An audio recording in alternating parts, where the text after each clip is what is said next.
आधे समय तो तुम नई भी चीजें गड़बड़ होती ना तो उसमें भी बताने लगते हो गड़बड़ हो रही और फिर उस चक्कर में फिर क्या करना पड़ता है, गलत बात है। चलो भाई साहब, सारे बच्चे आ गए? क्या हालचाल है बताओ जरा। कस्टमर केयर वाले कॉल नहीं उठा रहे, क्यों भाई, क्यों नहीं उठा रहे कस्टमर केयर वाले? कस्टमर केयर वाले उठाते हैं कॉल, कैसे नहीं उठाते, दिन भर तो फोन पे बात करते रहते हैं वो लोग, तो ऑब्वियसली आपका नंबर नहीं लग पाता होगा लाइन में। मतलब देखो ब्लू बॉटल, नई बॉटल आ गई।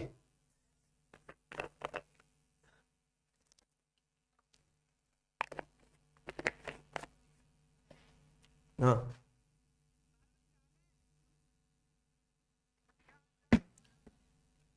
यहां से अपन अब शुरू करते हैं तरीके से class. Good evening everyone, welcome to today's class. आज है हमारा डे 5। तो आज हम लोग ये जो हमारा चैप्टर है, चैप्टर नंबर मतलब सीक्वेंस में अगर देखें तो आज हम 4th चैप्टर कंप्लीट करने वाले हैं अपना।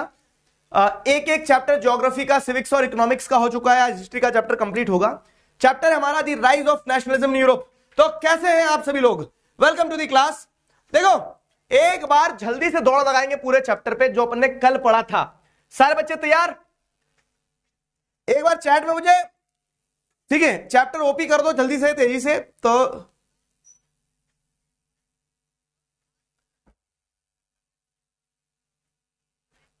ठीक है,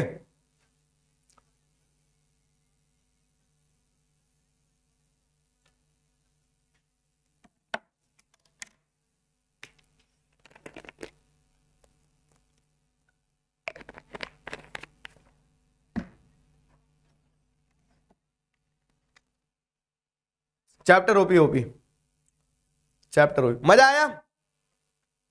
बस यही मजा मैं पूरे देश को देना चाहता हूं, ठीक है।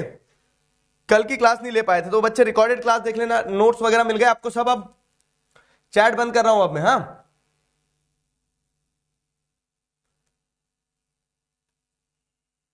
चैट मैंने बंद कर दिए।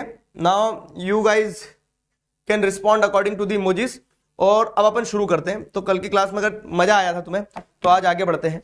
आज आगे बढ़ते हैं और आज क्या कहानी है देखो।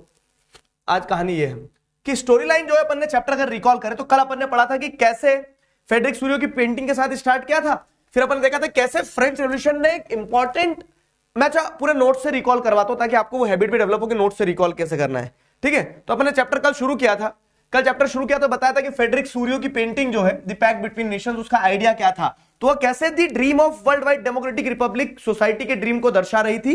और उस समय पे जो मल्टीनेशनल डायनेस्टिक एम्पायर्स होते थे उनसे हट के लोग अब कैसे नेशन स्टेट का आइडिया जो है, कॉन्सेप्ट जो है वो बिल्ड करना शुरू कर चुके थे, ठीक है। ये पेंटिंग थी। फिर अपन देखेंगे तो क्या आती, पहला टॉपिक आता फ्रेंच रेवोल्यूशन, ठीक है, and the idea of nation. तो फ्रेंच रेवोल्यूशन वो पहला ऐसा इवेंट था जब पहली बार मोनार्क को हटा के लोगों ने अपने हाथ में पावर ली थी। एरिस्टोक्रेसी, ऑटोक्रेसी खत्म हुई थी और एक तरह से क्या कहते हो कि सोसाइटी में पावर टू द पीपल पहली बार ट्रांसफर हुई थी। लेकिन वो अपने आप में पर्याप्त नहीं थी, लोगों को एकजुट करना भी तो जरूरी था। तो sense of collective identity France में कैसे डेवलप हुई, तो different different steps were taken. जैसे आइडिया ऑफ ला पैट्रिया ले सिटिजन आइडिया जो है ये इंट्रोड्यूस करा गया। ट्राई कलर फ्लैग इंट्रोड्यूस किया गया, रॉयल स्टैंडर्ड फ्लैग को हटा दिया। नेशनल असेंबली बनाई गई जो कि फॉर्मर स्टेट जनरल जो थी उसको रिप्लेस करते हुए बनी। हिम्स वर कंपोज्ड, ठीक है। तो अलग अलग क्या है, हिम्स वर कंपोज्ड, क्या कह सकते हो कि स्टोरीज वर री रिटन। जो मैट्रेट्स थे जो शहीद हुए थे दे वर कॉमेमोरेटेड, उनकी पूजा मतलब एक तरह से उनको वो किया गया, सम्मानित किया गया, श्रद्धांजलि दी गई। तो जो different different unit of weight and measurement थी उनको खत्म करके एक सेंट्रलाइज्ड एडमिनिस्ट्रेटिव सिस्टम लेके आए जिसमें uniform system of weight and measurement आया। रीजनल डायलेक्ट्स जो यूज करते थे लोग उनको डिस्करेज करके फ्रेंच को as a common language establish किया गया ताकि सेंस ऑफ कलेक्टिव आइडेंटिटी आ सके। ध्यान रखना, बहुत इंपॉर्टेंट पार्ट और इंपॉर्टेंट क्वेश्चन है ये हो गया।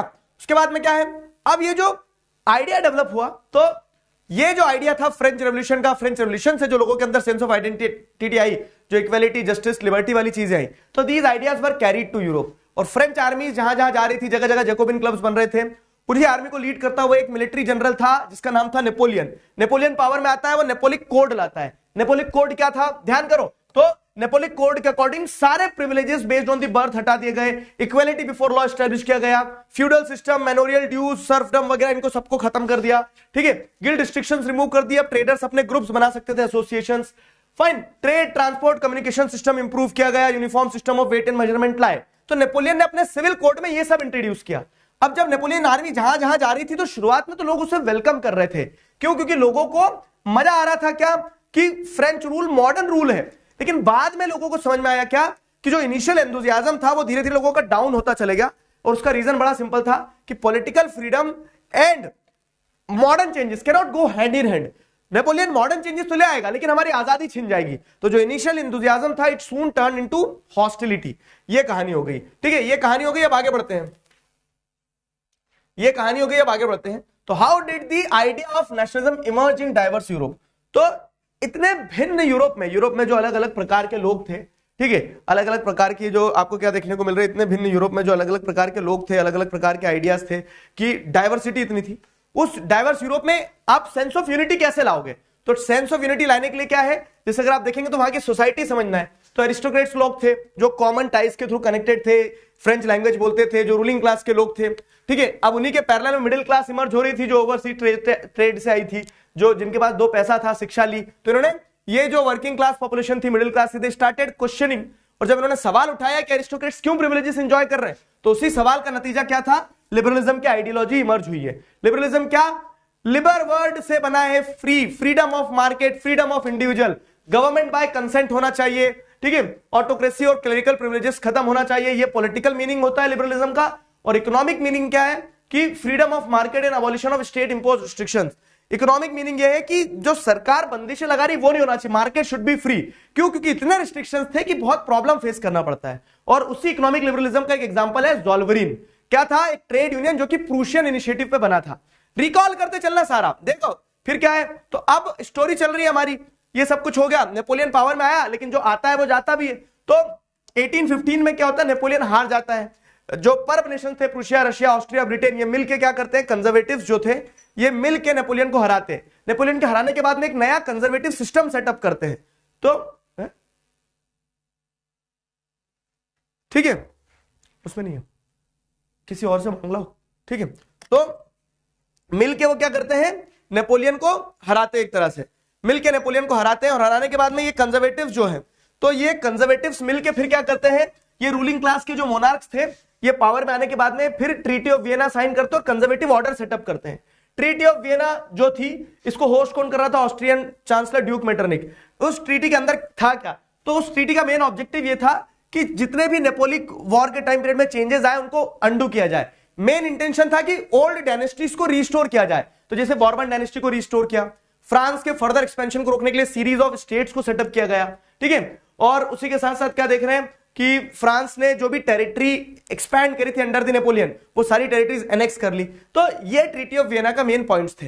अब ट्रीटी ऑफ वियना के बाद में कंजर्वेटिव्स पावर में आ गए। कंजर्वेटिव्स लोगों को कंट्रोल करने की कोशिश कर रहे हैं, लेकिन वो आजादी के परवाने अब रुकते कहां हैं। तो एक बार जिनने स्वाद चख लिया भाई, तो वो लोग क्या करते हैं, जो कॉमन पीपल थे, they started with this motivation की कंजर्वेटिव्स तेरा तो गेम बजाना पड़ेगा, ठीक है। तो आपको क्या देखने को मिलता है कि अलग एक सेक्शन इमर्ज होता है, वो है revolutionaries, the one who believed in toppling the conservative governments. तो जो राजा महाराजा वापस आए थे उनको पलट देने में जो लोग विश्वास रखते थे वो लोग पावर में आए, ठीक है। तो इन कंजर्वेटिव्स ने क्या किया, सीक्रेट सोसाइटीज बनाना चालू करी। मेन ऑब्जेक्टिव इनका मोनार्की को ओवरथ्रो करना था। And one such revolutionary was Giuseppe Mazzini. और गुज़िपी मज़ीनी का विचार क्या था कि आप नेशंस को पैचवर्क ऑफ लैंड नहीं रख सकते हो। God has intended nations to be the natural unit of mankind. भगवान चाहते हैं कि देश देश बने, ठीक है। और इसी कारण से क्या है, गुज़िपी मज़ीनी ने बढ़ चढ़ के काम किया, लेकिन मतलब ही वाज इटालियन, ठीक है, लेकिन इटली को यूनिफाई वो करवा नहीं पाए थे। इटली बाद में यूनिफाई होगा, अपन आज करेंगे इटली को यूनिफाई, ठीक। ये क्वेश्चन हो गए थे हमने। फिर अपन अब यहां से पढ़ना मेरे हिसाब से अपने को एज ऑफ रेवोल्यूशन से, ठीक। यहां तक सबको ध्यान है, आज अपने को एज ऑफ रेवोल्यूशन से पढ़ना है। क्यों भैया हम सब,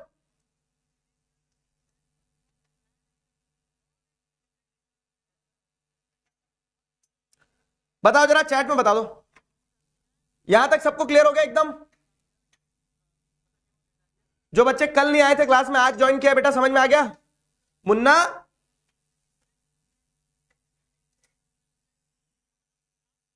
चैट अब भागेगी, अब चैट खोली ना मैंने, बताओ बताओ जल्दी। सुनो, अपन थंब रूल बनाते हैं एक, इमोजी दिख रहे हैं आपको? कितने इमोजी है देखो, एक थम्स अप, एक हंसने वाला, एक गुस्से वाला, एक दिल वाला, एक रोने वाला। तो जब मैं आपसे पूछूं थम्स अप, तो थम्स अप वाला इमोजी दिया करो, मतलब समझ में आ गया तो थम्स अप देना है, ठीक है। ना समझ में आए तो रोने वाला इमोजी टच कर देना है, ठीक है, ताकि मुझे ये, और अगर मान लो क्लास में किसी प्रकार की प्रॉब्लम आ रही है, लैग वैग हो रहा है, कुछ हो रहा है, ठीक है, तो चैट बंद कर देता हूं ना मैं, तो लैग वैग कुछ हो रहा है तो फिर आप कौन सा, अगर मान लो क्लास में किसी प्रकार की प्रॉब्लम आ रही है तो जो हंसने वाला इमोजी ना, ही करके जो आंसू गिर रहे हैं जिसके, वो वाला इमोजी वो कर दिया करो, ठीक है, समझ गए? चलो, तो तुम्हें भी बार बार टाइप नहीं करना पड़ेंगे चीजें। सेट है पैटर्न, तो मैं तुम्हारी रिएक्शन चालू रख रहा हूं, पढ़ना भी रिएक्शन से खेलते रहो नहीं तो, ठीक है, रिएक्शन चालू रख रहा हूं, चैट बंद कर रहा हूं। अब आगे बढ़ते हैं अपन। अनुभव सिंह पूछ रहा है सर आर यू सिंगल। अनुभव सिंह पूछ रहे हैं सर आर यू सिंगल। देखो सिंगल हूं मैं, सिंगल आदमी के पास कोई काम नहीं रहता है, तो पढ़ लो अनुभव सिंह, वरना क्लास में आके ऐसी मार मारूंगा ना कि सारा सिंगल और डबल सब चश्मे लग जाएंगे तुम्हें डबल पावर के। जब हाँ हाँ, टेस्ट जो है तुम्हारा, टेस्ट होगा 15 तारीख को।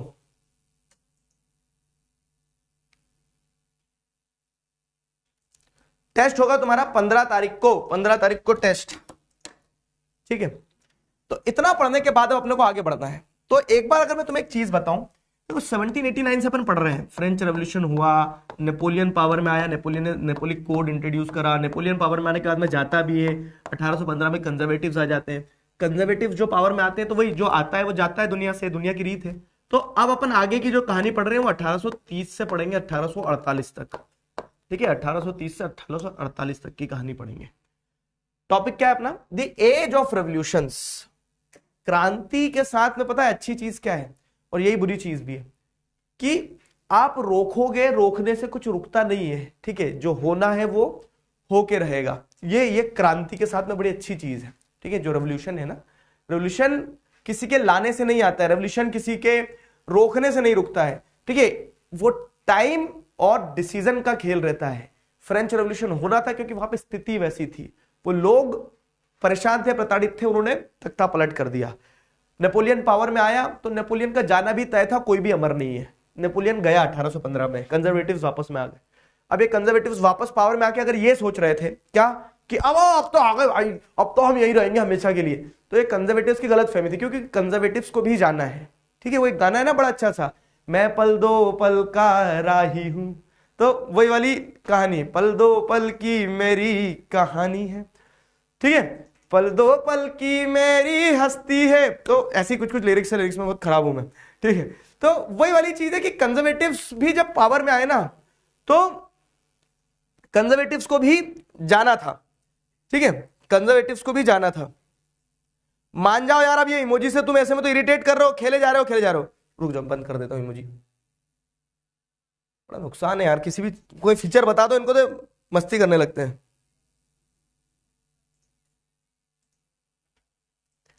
ठीक, तो अब क्या होगा ना, एज ऑफ रेवोल्यूशन 1830 से 1848, ये जो टॉपिक है, तो इस टॉपिक में यही बताया गया है कि जो कंजर्वेटिव्स वापस पावर में आ गए थे 1815 में, ये कंजर्वेटिव्स परमानेंट नहीं थे, ये कंजर्वेटिव्स को भी जाना था। तो धीरे धीरे लोग पहले ही आजादी का स्वाद चख चुके थे, और ये लोग धीरे धीरे आवाज उठाना शुरू कर चुके थे, ठीक है। जैसे रेवोल्यूशनरीज आए थे ना, तो रेवोल्यूशनरीज प्लान कर रहे थे, दे वर कंटिन्यूअसली प्लानिंग कि किस तरह से तख्ता पलट किया जाए, किस तरह से लोगों को हटाया जाए, कंजर्वेटिव्स को वापस से। तो जो रेवोल्यूशनरीज थे वो कंटिन्यूअसली क्या कर रहे थे, वो रेवोल्यूशनरीज कंटिन्यूअसली प्रयास कर ही रहे थे, समझ में आया, रेवोल्यूशनरीज कंटिन्यूअसली प्रयास कर ही रहे थे। तो ये जो टॉपिक दिया एज ऑफ रेवोल्यूशन, तो इसमें अपन देखेंगे कि कहां कहां क्या क्या रेवोल्यूशन आया।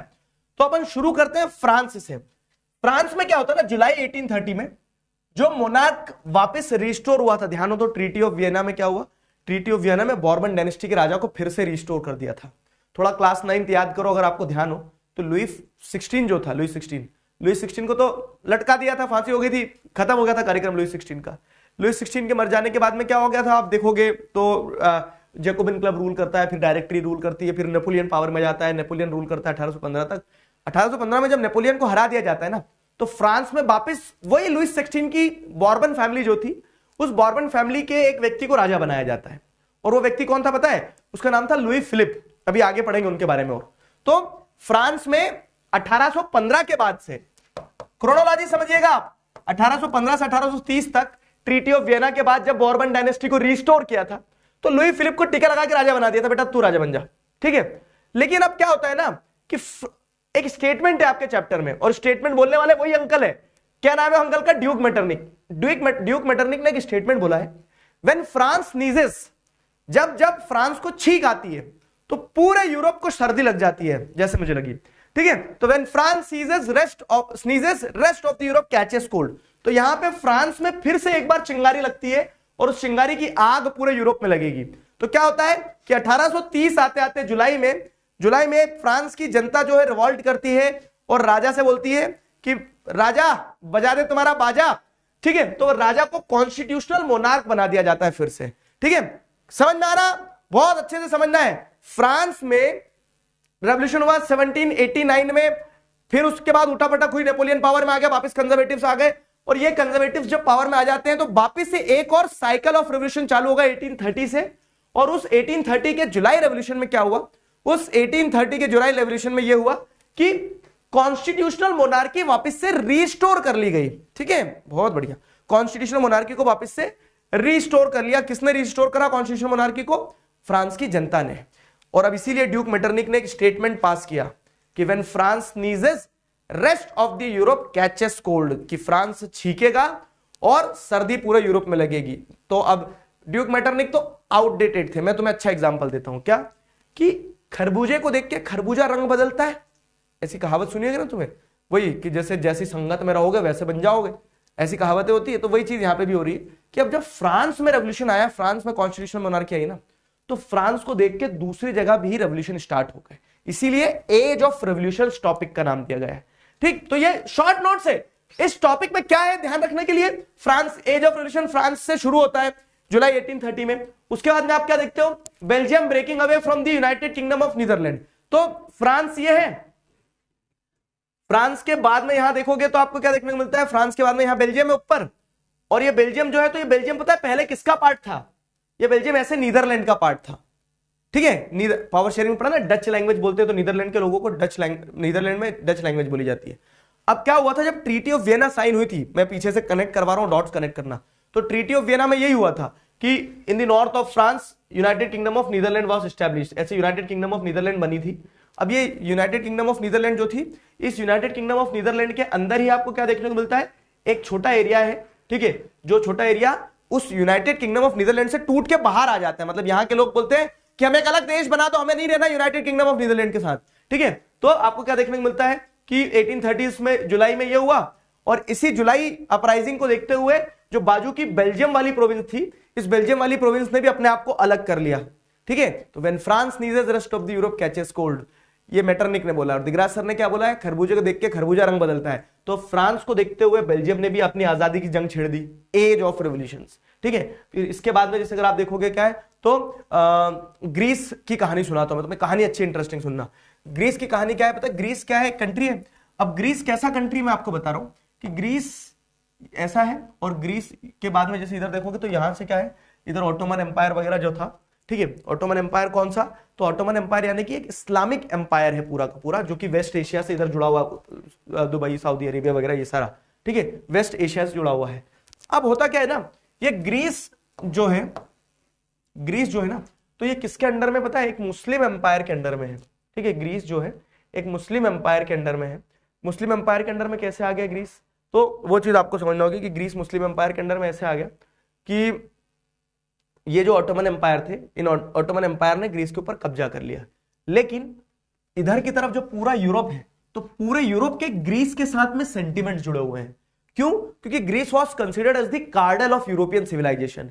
क्योंकि यूरोप का पूरा कल्चर, जो रोमन कल्चर है ना, वो रोमन कल्चर जो है यहां से निकल के आया है, इनकी माइथोलॉजी यहां से जुड़ी हुई है। तो ग्रीस पूरे यूरोप के लिए, मतलब पूरे क्रिश्चियंस के लिए बहुत महत्वपूर्ण था। पर दुखद घटना क्या थी कि वो क्रिश्चियनिटी के लिए इतना इंपॉर्टेंट जगह मुस्लिम एम्पायर के अंडर में था। अब तुम्हें धार्मिक लड़ाइयां समझ में आ गई, ठीक है। तो Greece was under the control of Ottoman Empire, ठीक है। अब जब क्या हो ना, अब जब लोगों के अंदर वो फीलिंग आई कि रेवोल्यूशंस तो चल ही रहे हैं, तो 1821 से ही ग्रीस के लिए स्ट्रगल किया जा रहा था, ठीक है, कि ग्रीस को किसी भी तरह से इस ऑटोमन एम्पायर से आजाद करवा दिया जाए। ठीक, ग्रीस को किसी भी तरह से ऑटोमन एम्पायर से आजाद करवा दिया जाए। तो पूरे यूरोप से लोग जो है वो लड़ने जाते थे कहां, ठीक है, तो ब्रिटेन से जैसे एक पोइट थे Lord Byron, Lord Byron Britain से, ब्रिटेन छोड़ के ग्रीस वॉर ऑफ इंडिपेंडेंस के लिए गए, ठीक है, और उनको बुखार आ गया तो उनकी मृत्यु बुखार के कारण हो गई, नहीं तो वो तो आजाद करवा ही देते ग्रीस को, इस उत्साह के साथ गए थे। तो लॉर्ड बायरन जो है, तो जैसे लॉर्ड बायरन का एक नाम आया, तो ऐसे ही यूरोप के जितने भी लोग थे, तो यूरोप के लोगों के सेंटिमेंट्स थे, the sentiments were associated with the Greek war of independence, कि लोग चाह रहे थे कि इसको आजाद करवा दिया जाए ऑटोमन एम्पायर से, ठीक है। तो संघर्ष चलता रहा। एट द एंड क्या होता है, 1832 में ट्रीटी ऑफ कॉन्स्टेंटिनोपल साइन होती है। ये एक संधि साइन, एक एग्रीमेंट साइन होता है, और इस ट्रीटी ऑफ कॉन्स्टेंटिनोपल के तहत क्या है, ग्रीस को एक आजाद देश की तरह डिक्लेयर कर दिया था, एक इंडिपेंडेंट नेशन की तरह ग्रीस को क्या कर दिया जाता है, डिक्लेयर कर दिया था कि ग्रीस आज से क्या है, आजाद है, ग्रीस आज से आजाद है। समझ में आया, ग्रीस आज से आजाद है, ग्रीस को एक आजाद नेशन बना दिया। तो ये एज ऑफ रिवोल्यूशन में 3 कहानियां बताई गई है, फ्रांस के बारे में, बेल्जियम के बारे में, ग्रीस के बारे में। क्लियर हुआ, फ्रांस, बेल्जियम और ग्रीस? बताओ, give me a thumbs up.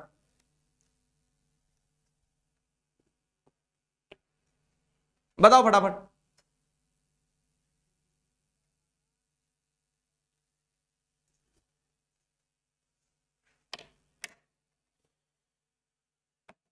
पानी पी लो सब। क्लियर हो गया, वेरी गुड।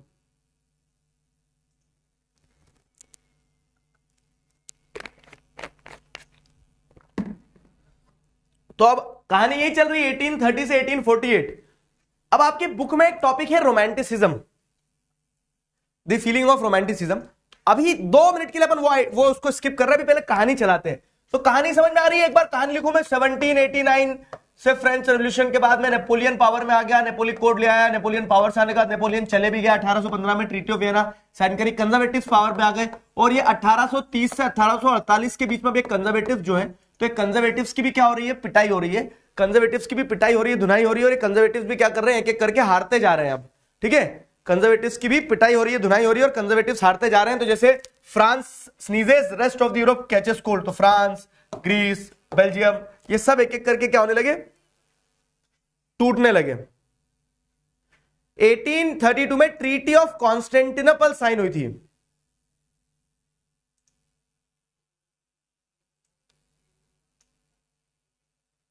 ठीक है,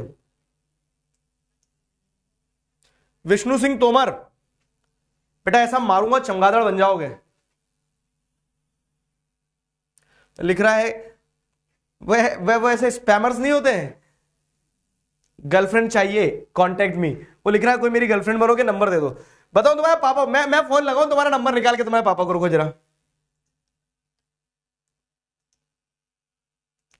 ब्रह्मास्त्र, ब्रह्मास्त्र देखो 10, आपने जिस दिन फॉर्म फिल किया उससे 10 से 15 दिन में आ जाएगा। कुछ बच्चे अभी भी एनरोलमेंट कर रहे हैं, तो अपन अब उनका ब्रह्मास्त्र वाला सिस्टम बंद कर देंगे, कारण बता रहा हूं, क्योंकि टेस्ट ही चालू हो जाएंगे तो ब्रह्मास्त्र फिर उनके किसी काम का नहीं रहेगा। पहला टेस्ट आपका 15 तारीख को है, सोशल साइंस के सिलेबस में 5 चैप्टर होंगे।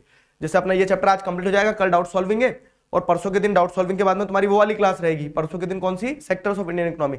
तो संडे के दिन जो 15 तारीख को तुम्हें टेस्ट पेपर मिलेगा, उस टेस्ट पेपर में तुम्हारे ये 5 चैप्टर होने वाले हैं, ठीक है।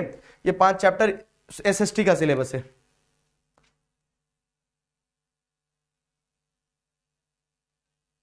ठीक है। नोट्स भी ऐप में तुम्हें मिल जाएंगे। नोट्स का सेक्शन माय कोर्सेज में जाना है, माय कोर्सेज में जाके जैसे 10th अबे बैच में गए, 10th अबे बैच में जाके exam Brahmastra form, course overview, faculty lectures, और उसके बाजू में नोट्स, नहीं सॉरी, जैसे दिगराज सिंह राजपूत खोलोगे तो दिगराज सिंह राजपूत में वीडियो में आप देख रहे हो, तो ये जैसे development, rise of nationalism in Europe, power sharing के बाद में रिसोर्स एंड डेवलपमेंट के बाद में rise of nationalism in Europe, ये दिख रहा है। इसी के बाजू में पीडीएफ है, तो ये पीडीएफ में 10th एसएसटी अब में सारे चारों पीडीएफ अभी तक के चले गए, ठीक है। समझ गए?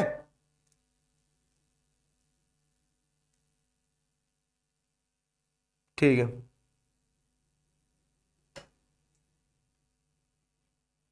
गुड।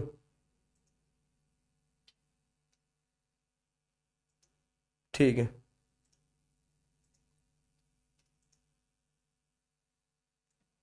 समझ में आएगा। जहां वीडियो खोलोगे उसी के बाजू में तुम्हें पीडीएफ दिख जाएंगे।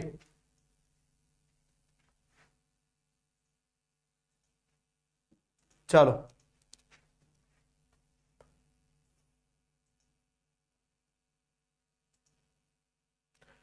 तिथि शर्मा, ठीक है। अदिति भारद्वाज 22 दिन हो गए। अब देखो कुछ कुछ केसेस में शायद कुछ प्रॉब्लम रहा होगा। आप कहां बहुत रिमोट एरिया में रहते हो क्या? हिमालय हिमालय पे तुम्हारे तक क्यों नहीं पहुंच पा रहा यार?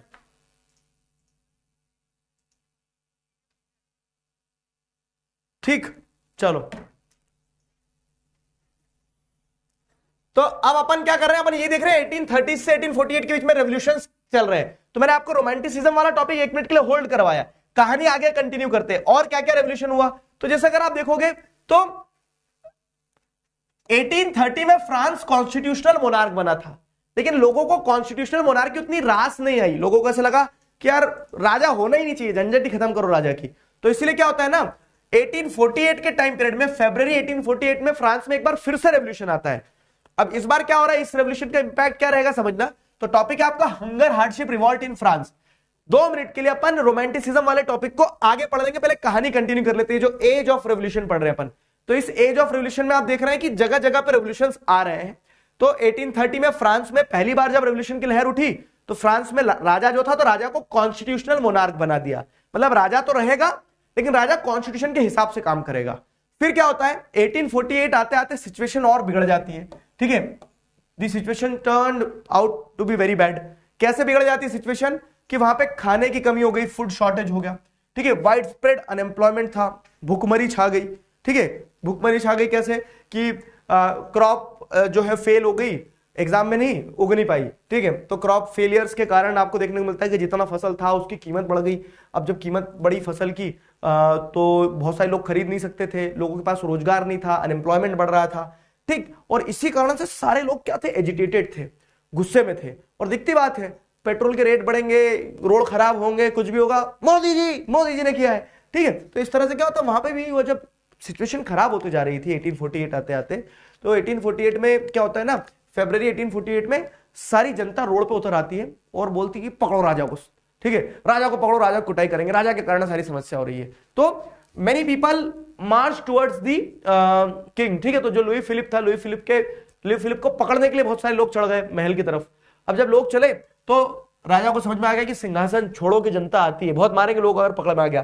तो ये बैड सिचुएशन जो थी, bad situation in France led to the abdication of Louis Philippe. ठीक है, और इस बुरी स्थिति का नतीजा यह हुआ कि सिंहासन खाली करना पड़ा, लुई फिलिप सिंहासन छोड़ के भाग गए। ठीक है, this bad situation led to the abdication of Louis Philippe, और फ्रांस जो है अब राजा मुक्त हो गया, राजा का बज गया बाजा। ठीक है, फ्रांस जो है राजा मुक्त हो गया और फ्रांस क्या बन जाता है, फिर फ्रांस बन जाता है रिपब्लिक। ठीक है, फ्रांस एक आजाद देश बन जाता है। ठीक, फ्रांस बिकेम रिपब्लिक। एंड फिर क्या देख रहे हो आप, एक तरह से कि जैसे खाने की कमी थी तो वो फिक्स करा सरकार ने, बेरोजगारी थी तो राइट टू वर्क, एम्प्लॉयमेंट वगैरह दिया गया लोगों को। इस तरह से फिर क्या सिचुएशन सुधारने का प्रयास किया गया। ठीक है, इस तरह से सिचुएशन सुधारने का प्रयास किया गया। समझ में आ रहा है एज ऑफ रेवोल्यूशन में क्या हो रहा है कि पहले 1830 का जो रेवोल्यूशन था फ्रांस में 1830 में जो रेवोल्यूशन था उससे फ्रांस में कॉन्स्टिट्यूशनल मोनार्की आई थी, और 1848 के फरवरी रेवोल्यूशन से फ्रांस में एक तरह से क्या आया, फ्रांस में एक तरह से आप देखेंगे 1848 में रिपब्लिक बन गया फ्रांस की, राजा का सिस्टम ही हटा दिया उन्होंने। ठीक है, सिमिलरली आप देखेंगे तो मतलब ऐसा कुछ हुआ था कि people of France were behind the Louis Philippe, और लुई फिलिप दौड़ लगा रहा था, भाग रहा था। लुई फिलिप को क्या है, लुई फिलिप को फिर पनिशमेंट मिल गई व्यवस्थित तरीके से कि लुई फिलिप ने फिर अपना सिंहासन ही छोड़ दिया, जनता के पास पूरी पावर आ गई। सिमिलरली आप देखेंगे तो 1845 में ही सिलीशिया में क्या हो रहा था, वीवर्स ने रिवॉल्ट करा। तो ये भी एक एग्जांपल है कि कैसे इस पूरे टाइम पीरियड में जगह जगह रेवोल्यूशन हो रहे थे। तो अब सिलीशियन रिवॉल्ट क्या है, ये वैसे क्वेश्चन नहीं आया था, लेकिन जस्ट फॉर द कंटेक्स्ट मैं आपको बताऊं तो वीवर्स थे, अपना बुनने वगैरह का काम करते थे, लेकिन इन वीवर्स को क्या मिलता था, कॉन्ट्रैक्ट मिलता था। जो कॉन्ट्रैक्टर्स थे ना, वो कॉन्ट्रैक्टर्स अपनी जेब भरने के चक्कर में लोगों का कमीशन काट लेते थे। ठीक है, इन बेचारों का कमीशन काट लेते थे। तो इनका जब कमीशन काटते थे ये कौन, कॉन्ट्रैक्टर्स, तो 1845 में जो सिलीशिया के सारे वीवर्स थे वो सारे वीवर्स एक साथ इकट्ठे होते हैं, कॉन्ट्रैक्टर्स के घर पे हमला कर दे, ठीक है। तो कॉन्ट्रैक्टर्स के घर पे हमला करते हैं, और वो जब कॉन्ट्रैक्टर्स के घर पे हमला करते हैं तो उस चीज को एक जर्नलिस्ट ने रिकॉर्ड किया कि मारपीट मचती है बहुत ज्यादा, पुलिस बुलाई जाती है, फिर पुलिस क्या करती है, चीजों को कंट्रोल में लाती है, ऐसा, ठीक है। तो ये रिवॉल्ट के एपिसोड्स बताए जा रहे हैं अलग अलग। सिमिलरली अगर आप देखेंगे तो क्या है, इसी के पैरेलल अब जैसे कि फरवरी 1848 का रिवॉल्ट जो था, तो this revolt was led by the poor people. France की जो गरीब जनता थी, जो बैड सिचुएशन के कारण, हंगर और हार्डशिप के कारण परेशान थी, और इसी कारण से उन्होंने रिवॉल्ट किया 1848 में। लेकिन इसी के पैरेलल आप जैसे जर्मनी में देखोगे, तो जर्मनी तो उस समय जर्मनी था ही नहीं, उस समय प्रूशियन एम्पायर था। तो प्रूशियन एम्पायर में क्या होता है, प्रूशियन एम्पायर में जो वहां की जनता थी, वहां की जनता ने, प्रूशियन एम्पायर की जनता ने क्या किया, प्रूशियन एम्पायर की जनता ने अपने आप को एकजुट किया, ठीक है। प्रूशियन एम्पायर की जनता ने अपने आप को एकजुट किया फ्रांस में पुअर पीपल जो थे 1848 में। तो this revolt was led by the poor people and inspired from them, ठीक है, inspired from the revolt by poor in France.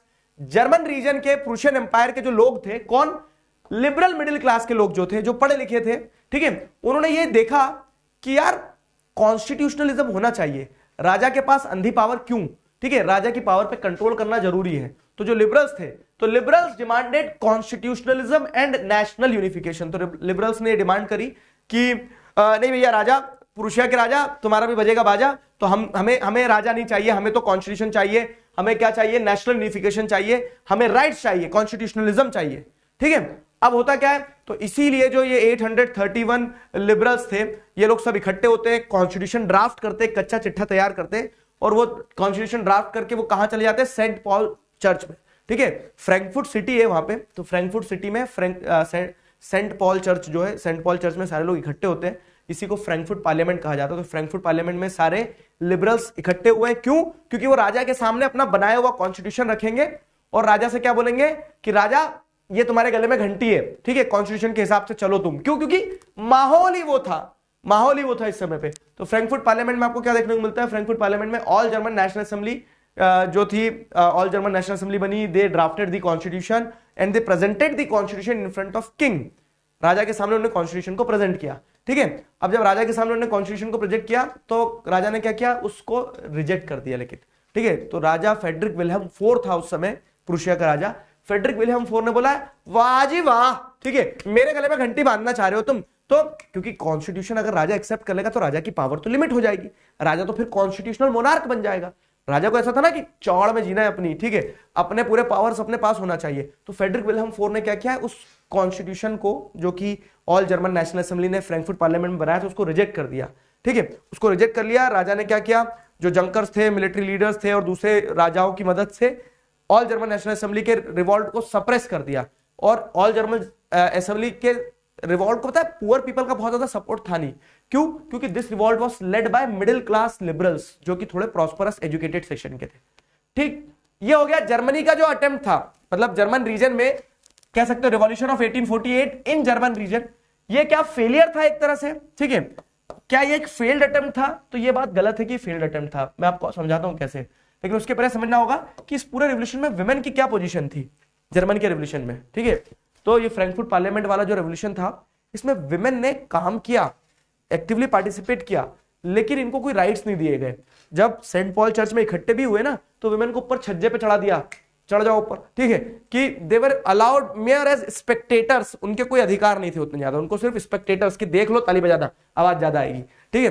तो ताली बजाने के लिए उनको खड़ा करवा दिया गया था वहां गैलरी में ऊपर।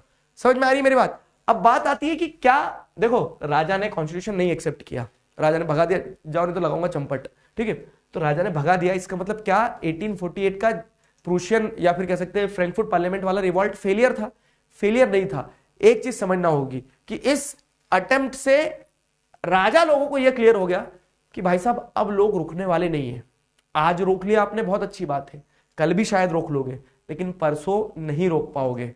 राजा ने यही बोला, मुझे कल की चिंता नहीं है, कल भी रोक लूंगा मैं, मुझे चिंता है परसों की। अगर ये लोग इसी तरह से फिर रिवॉल्ट करते रहे, बार बार रिवॉल्ट करते रहे, तो एक ना एक दिन मुझे फुटबॉल बना ही देंगे। तो इसके लिए राजा लोग खुद एहसास करने लगे थे सेंट्रल यूरोप में, ईस्टर्न यूरोप में, कि अब धीरे धीरे अपने को अपनी पावर खुद देना पड़ेगी लोगों को, ठीक है, धीरे धीरे अपनी पावर खुद देना पड़ेगी लोगों को। अब यहां तक आपका चैप्टर जो है तो 1848 की कहानी तक पहुंच गया है, ठीक है, 1830 से 1848 के बीच में जो टॉपिक का नाम है एज ऑफ रेवोल्यूशन, उसमें क्या क्या हुआ एक एक चीज क्रिस्प में लिख दी है। क्या अब आप इन नोट्स की मदद से वो सारी चीजें रिकॉल कर पाओगे? बताओ, जल्दी बताओ। क्विक रिवीजन, हाँ क्विक रिवीजन करवाऊंगा ना, पहले कंप्लीट तो करवाना, अभी इतना तो पढ़ाई। क्लियर हुआ यहां तक? बताइए बताइए। एज ऑफ रेवोल्यूशन, अभी एक टॉपिक मैंने तुम्हें छुड़ाया किसका, रोमांटिसिज्म का। वो इसलिए छुड़ाया था कि एक फ्लो में पहले कहानी बता दूं, romantic imagination and national feeling, वो अब बताऊंगा मैं यहां, ठीक है।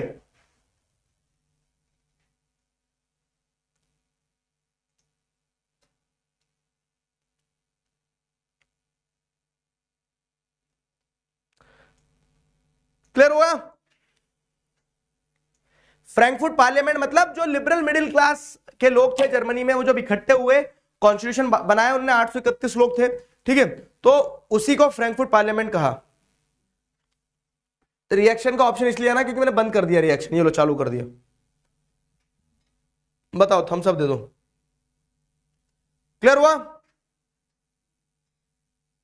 ब्रह्मास्त्र में स्लेट बोर्ड टूटी आई, करेंगे यार इसका भी कुछ, रुको समाधान। तो डिलीवरी घर तक पहुंचाने में टूट गई चीजें।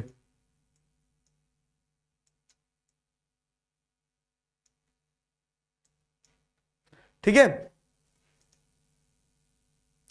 टेस्ट कब होगा आपका, कौन से सिलेबस का होगा, एक बार फिर बता दो सर, ताकि मैं उस हिसाब से प्रिपेयर कर लूं। मैं वही बोल रहा हूं कि अपन ने क्या सिस्टम रखा था कि जितना अपन पढ़ते चलेंगे उतना उतना अपन टेस्ट लेते चलेंगे। तो तुम्हारा टेस्ट इस बार 15 तारीख को है, एसएसटी का सिलेबस, ये 5 चैप्टर रहेंगे, 4 आज कंप्लीट हो जाएंगे, कल डाउट सॉल्विंग है, परसों सेक्टर्स ऑफ इंडियन इकोनॉमी भी हो जाएगा, है ना।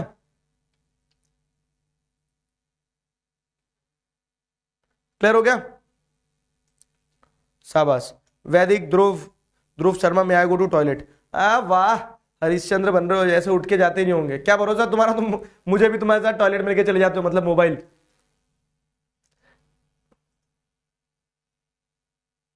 मैं आई गो टू टॉयलेट, इतना आने का बोल दो बस।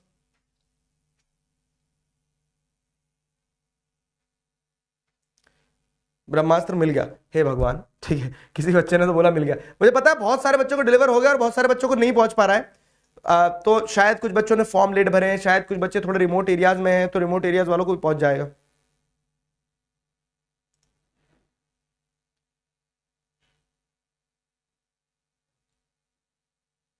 ठीक है,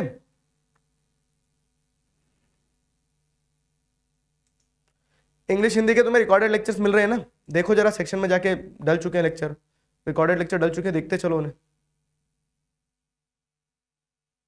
ठीक है, चलो चलो आगे बढ़े। तो अब अपन ने यहां तक कहानी समझ ली है, आगे की कहानी क्या है?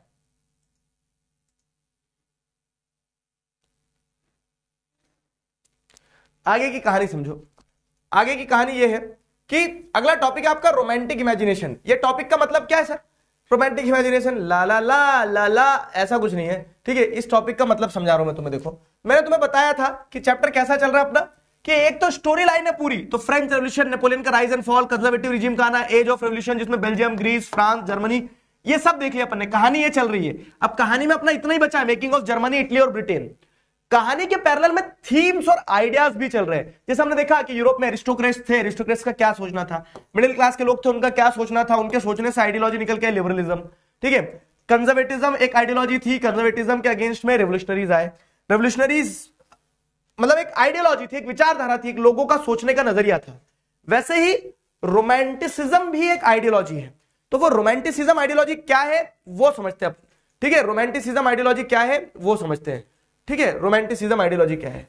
तो देखो क्या हो रहा है ना, इस समय तक देश आजाद करने के लिए लोग लड़ रहे हैं, मारू काटू हो रहे हैं, एक दूसरे को मार रहे हैं, मर्डर कर रहे हैं, ठीक है, रिवॉल्ट कर रहे हैं, सारी चीजें। लेकिन एक ग्रुप ऑफ पीपल जो है, ठीक है, there was a group of people जो कैसे सोचते थे, जो ऐसे सोचते थे कि आजादी के लिए या फिर देश को देश बनाने के लिए हमेशा साइंस, रैशनल पावर की जरूरत नहीं है, आप कल्चरल मूवमेंट के थ्रू भी लोगों को एकजुट कर सकते हो। और वो लोग, ऐसा सोचने वाले लोग कौन थे? कौन है सर? ये तो भगवान है। तो ऐसा सोचने वाले लोग जो थे, तो उन्हीं उन्हीं लोगों को क्या कहा गया? रोमांटिसिस्ट कहा गया। रोमांटिसिस्ट मतलब कि the one who believe in the romantic imagination for nation building. ठीक है, तो रोमांटिसिज्म क्या है? एक आइडियोलॉजी है, एक कल्चरल मूवमेंट है, ठीक है, which sought to create nationalism based on emotions, intuitions and mystical feeling. ठीक है, तो रोमांटिसिज्म एक आइडियोलॉजी है, एक कल्चरल मूवमेंट है, ठीक है, जो एक आइडियोलॉजी, एक कल्चरल मूवमेंट है जो क्या करना चाहती है? जो देश बनाने की बात करती है, लेकिन लड़के भिड़ के साइंस से, रैशनल से नहीं, इमोशन से, इंट्यूशन से, मिस्टिकल फीलिंग से। मिस्टिकल फीलिंग मतलब कि प्रेम की भावना जो है, भाव जो है, उस मिस्टिकल फीलिंग से देश बनाए जाए। समझ में आया? कितने बच्चों को रोमांटिसिज्म समझ में आया? एक बार बताओ जल्दी से। तो रोमांटिसिज्म बताओ एक बार। रोमांटिसिज्म, तो what do you understand by romanticism? तो रोमांटिसिज्म में सिंपल चीज है कि एक cultural movement which sought to create nationalism, एक कल्चरल मूवमेंट जो लोगों को एकजुट करने के लिए चलाया गया, जिसमें आप लड़ भिड़ के लोगों को एकजुट नहीं कर रहे हैं। आप किस चीज पे फोकस कर रहे हैं? इमोशंस पे, इंट्यूशंस पे, मिस्टिकल फीलिंग पे, भावनाओं पे, विचारों पे, इन चीजों पे आप विश्वास कर रहे हैं। ठीक है, तो you are relying on these things की इमोशंस, इंट्यूशंस, मिस्टिकल फीलिंग्स, प्रेम, इससे देश बनाया जाए। अब आप क्वेश्चन आता है ये, ठीक है, तो कि give examples how romantic imagination helped in bringing nationalism in Europe. तो यूरोप में कहां कहां रोमांटिक इमेजिनेशन की मदद से, ठीक है, यूरोप में कहां कहां रोमांटिक इमेजिनेशन की मदद से क्या किया गया? देश बनाए गए। तो सबसे पहला तो क्या है? एक जर्मन फिलोसोफर थे, जोहान गॉटफ्रीड हर्डर। ठीक है, जोहान गॉटफ्रीड हर्डर ये है, ठीक है, जोहान गॉटफ्रीड हर्डर जो है, तो इन्होंने क्या क्लेम किया पता है? कि true German culture was discovered among the people, Das walk, कि आप जर्मनी, जैसे जर्मनी उस समय पे था ही नहीं, क्या था? एक प्रूशियन एम्पायर था, एक पूरा का पूरा एक राजा के अंडर में, जैसे अपने देखा ना यहाँ पे फ्रेडरिक विलियम, उसका राजा था फ्रेडरिक विलियम IV, तो प्रूशियन एम्पायर था। उस प्रूशियन एम्पायर के अलावा भी कुछ कुछ एरियाज थे जहां जर्मन कल्चर वाले लोग रहते थे, तो उन सारे लोगों को मिला दोगे आप तो जर्मनी बन जाएगा। ठीक, तो जैसे जोहान गॉटफ्रीड हर्डर एक क्या थे? एक फिलोसोफर थे, जर्मन फिलोसोफर। उन्होंने यही कहा कि ट्रू जर्मन कल्चर जो है ना, तो true German culture is discovered among the people, लोगों के अंदर वो ट्रू जर्मन कल्चर मिलेगा। आप लोगों को एकजुट कर लो, ठीक है, दास वॉल्क मतलब दी पीपल, तो अब जर्मन पीपल को एक साथ जोड़ लोगे तो जर्मनी बन जाएगा। तो this is how he focused on intuitions, he focused on emotions, कि एक कल्चर के लोग एक साथ रहे। Similarly people emphasis was given, और नहीं पीपल एम्फेसिस नहीं होगा, ठीक है, जैसे अगर आप देखोगे similarly emphasis was given on opera, music and dance form. जैसे आपको मैं अगर बताऊं तो पोलैंड जो है ना, पोलैंड एक ऐसी जगह थी जिसपे रशिया ने डोमिनेशन अपना स्टैब्लिश कर लिया था, रशिया ने ऑक्यूपाई कर लिया था पोलैंड को। तो अब रशिया के जो लोग हैं, ठीक है, तो रशिया के लोग क्या कर रहे हैं? अपनी लैंग्वेज भी उनके ऊपर थोप रहे थे।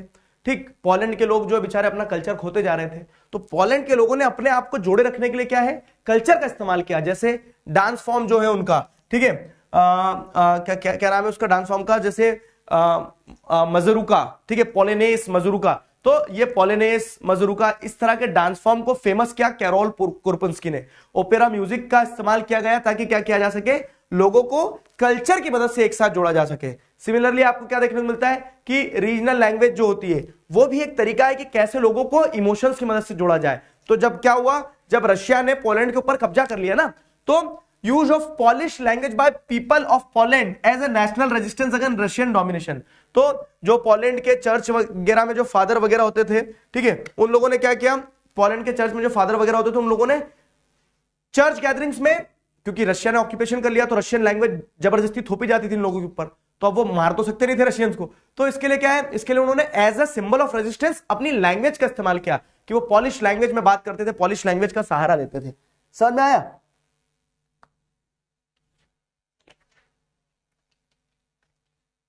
समझ गए?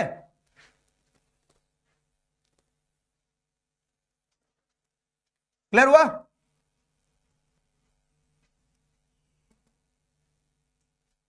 क्लियर है?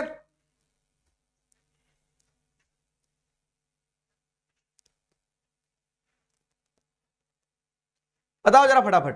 तो romantic imagination and national feeling वाला टॉपिक एक बार फिर से बता रहा हूं, this is a stand alone idea. In fact stand alone भी नहीं है, टॉपिक से कनेक्टेड ही है। तो ये बता रहे हैं कि जैसे कैसे अलग अलग प्रकार से नेशनलिज्म की फीलिंग आई, तो लोग लड़के रिवॉल्ट करके तो नेशंस बना ही रहे थे, लड़के रिवॉल्ट करने के अलावा भी नेशन बनाने के लिए लोग क्या करते थे, रोमांटिक इमेजिनेशन और नेशनल फीलिंग का इस्तेमाल करते थे। जैसे रोमांटिक इमेजिनेशन में क्या है कि एक कल्चरल फीलिंग जो लोगों के अंदर डेवलप हुई, जिसमें लोग इमोशंस, इंट्यूशंस, मिस्टिकल फीलिंग्स पे फोकस कर रहे हैं। उसके एग्जांपल में जोहान गॉटफ्रीड हर्डर का, ठीक है, उसमें कैरोल कुरपिंस्की का आप एग्जांपल दे सकते हो कि एक पोलैंड के लीडर थे जिन्होंने क्या किया, जो कल्चरल डांस फॉर्म थे पोलनेज और मजूरिका और ओपेरा म्यूजिक का इस्तेमाल किया लोगों को एकजुट करने के लिए।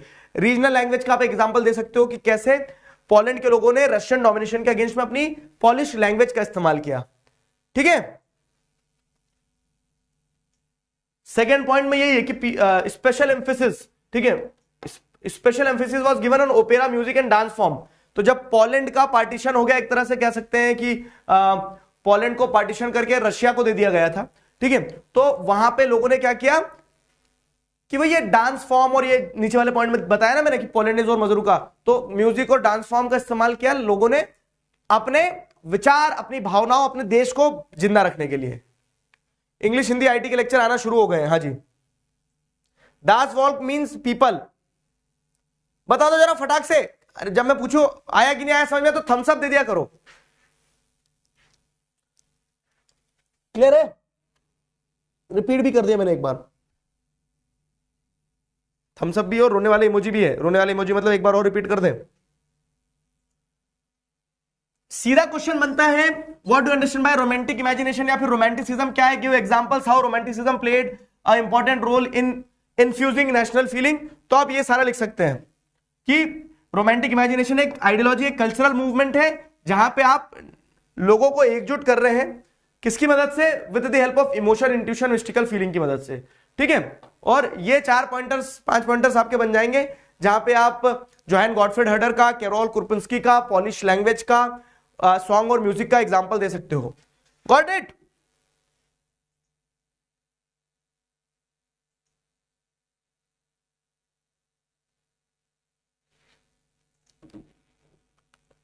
चलो बढ़िया, इस सवाल का जवाब दो अब जरा, पोल दे दी जाए एक। ठीक है, इस सवाल का जवाब दो, पोल है आपके सामने। When France sneezes, Metternich once remarked, rest of the Europe catches cold. What did Duke Metternich meant by this? अच्छा, ये तो कल हो गया था। मैं देखता हूं कितने बच्चों को कल होने के बाद भी ध्यान है। बताओ इस सवाल का जवाब। पोल मिल गया? मिल गया, ठीक है।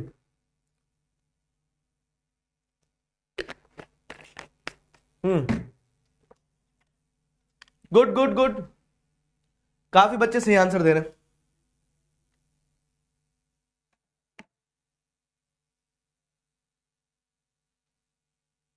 ठीक है, बढ़िया, काफी बच्चों ने सही आंसर दिया। डी आंसर ही होगा इसका, कल भी अपन ने देख लिया था ये। ठीक है, डी ही होगा इसका right answer. France nationalist movement inspired other, कि when France seizes rest of the Europe catch, ये बार बार आता है क्वेश्चन एग्जाम में। अभी जब आप इसके प्रीवियस ईयर क्वेश्चन दिखाऊंगा तो तुम्हें समझ में आएगा क्यों ये इंपॉर्टेंट है, क्योंकि इसमें बार बार आता है। The making of Germany, Italy and Britain. अब आ जाओ, स्टोरी आगे चल रही है। हाँ, क्या स्टोरी चल रही है अपनी? फ्रेंच रेवोल्यूशन, नेपोलियन, देखो 2 चीजें चल रही है चैप्टर में, एक स्टोरी चल रही है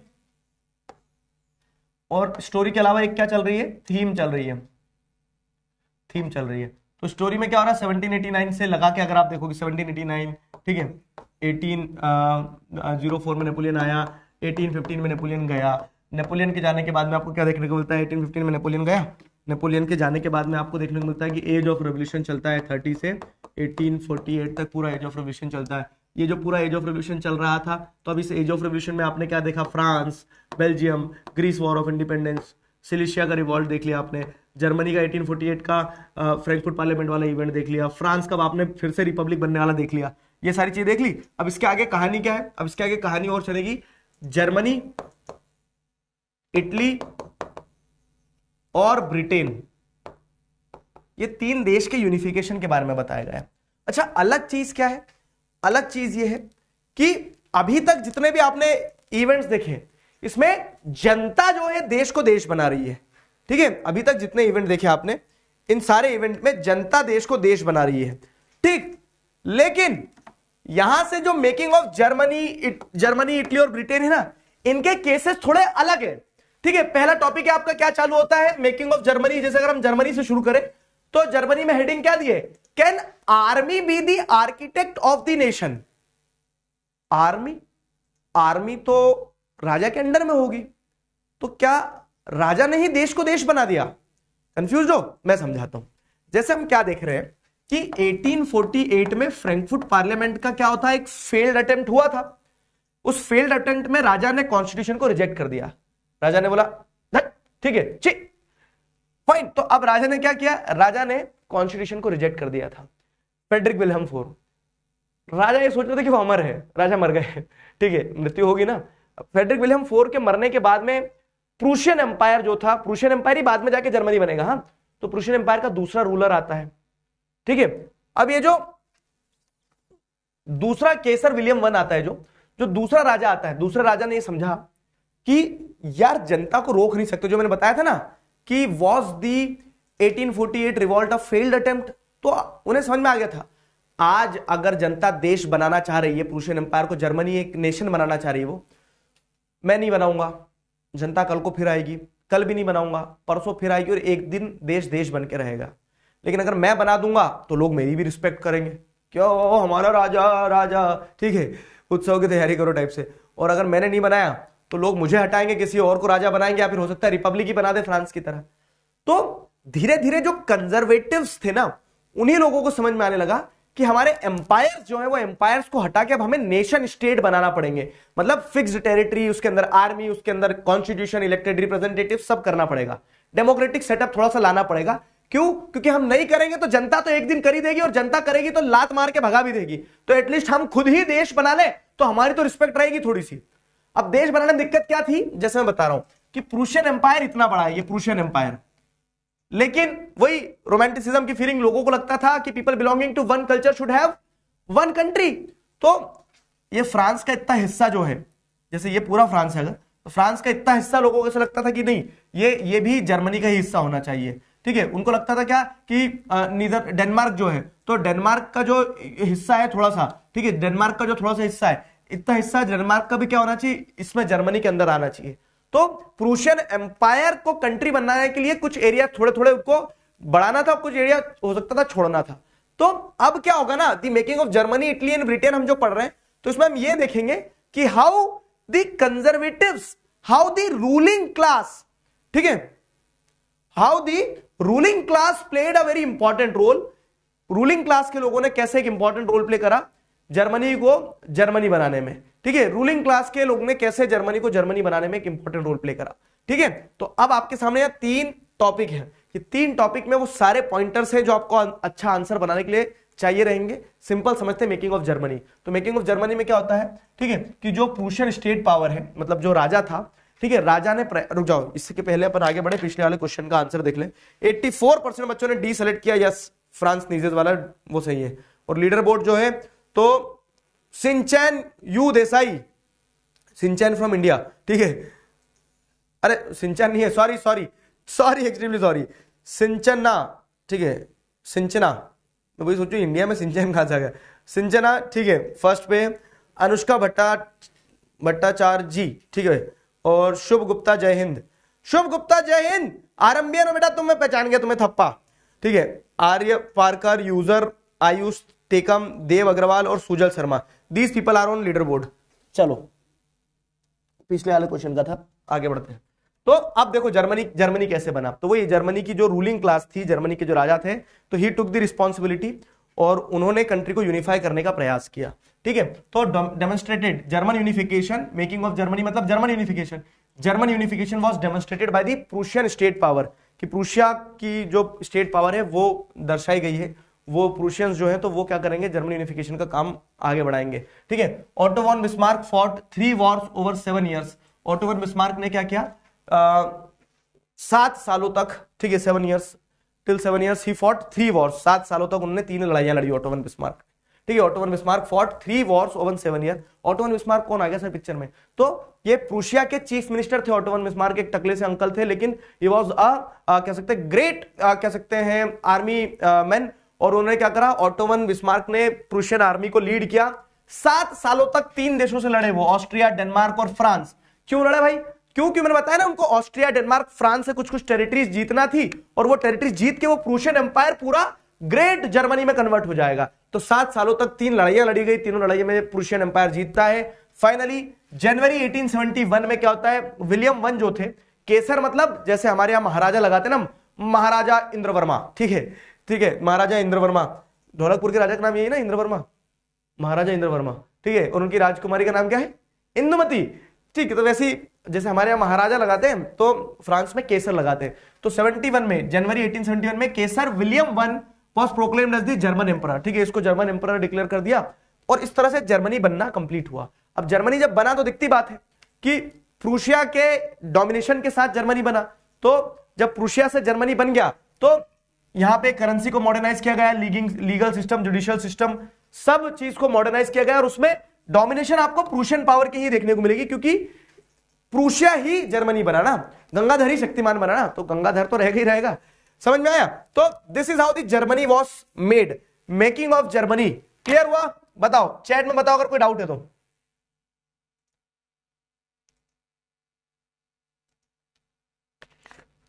आज तक ढोलकपुर की रानी का नाम नहीं पता कर पाए लेकिन कोई भी।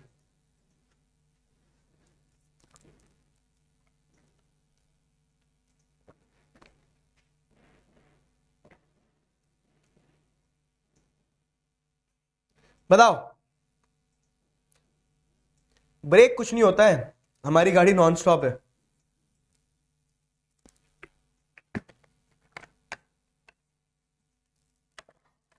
रिपीट कर दो, ठीक है, एक बार रिपीट कर देता हूं। सिंपल चीज है, देखो तो जर्मनी का बनना कैसे हुआ। तो जर्मनी में जो जर्मन स्टेट पावर थी, जो जर्मनी के राजा थे, राजा रजवाड़े, उन्हीं को समझ में आया कि भैया यूनिफिकेशन करना पड़ेगा, नहीं तो लोग वैसे भी कर लेंगे, ठीक है। तो the German unification was demonstrated by the dominance of Prussian state power. प्रूशिया का जो स्टेट पावर था उन्होंने, ठीक है, they gave the responsibility to the chief minister Otto von Bismarck. Otto von Bismarck ने अपने कंधों पे जिम्मेदारी ली, और ऑटो वन बिस्मार्क ने 7 सालों तक 3 लड़ाइयां लड़ी। किसको हराया? ऑस्ट्रिया, डेनमार्क और फ्रांस को। और इनको हराने के बाद में जो टेरिटरी जीती, उस टेरिटरी को जीतने के बाद में कंप्लीट जर्मनी बन गया, ठीक है, हेल हिटलर, ठीक है। तो जर्मनी कंप्लीट ऐसे बन गया। फिर 1871 में ये जर्मनी का जब यूनिफिकेशन कंप्लीट हुआ तो वहां राजा किसको बनाया गया? केसर विलियम वन को तिलक लगा के 10 रुपए का नोट हाथ में देके कि बेटा राज करो, ठीक है। तो Kaiser William one was proclaimed as the German emperor. अब ये जो जर्मनी जब बना ना, तो इस पूरे जर्मनी के बनने की प्रोसेस में दिखती बात है कि प्रूशिया जो पहले एम्पायर था, प्रूशिया के लोग ही डोमिनेट कर रहे थे। तो दिखती बात है कि बाद में जब जो currency, legal system, judicial system आया, तो उस पूरे सिस्टम में एम्फेसिस बाय प्रूशियन पावर आपको देखने को मिलेगा कि प्रूशिया का डोमिनेंस था, ठीक है। रिएक्शंस आर डिस्ट्रैक्टिंग, ओके, बंद कर देते हैं।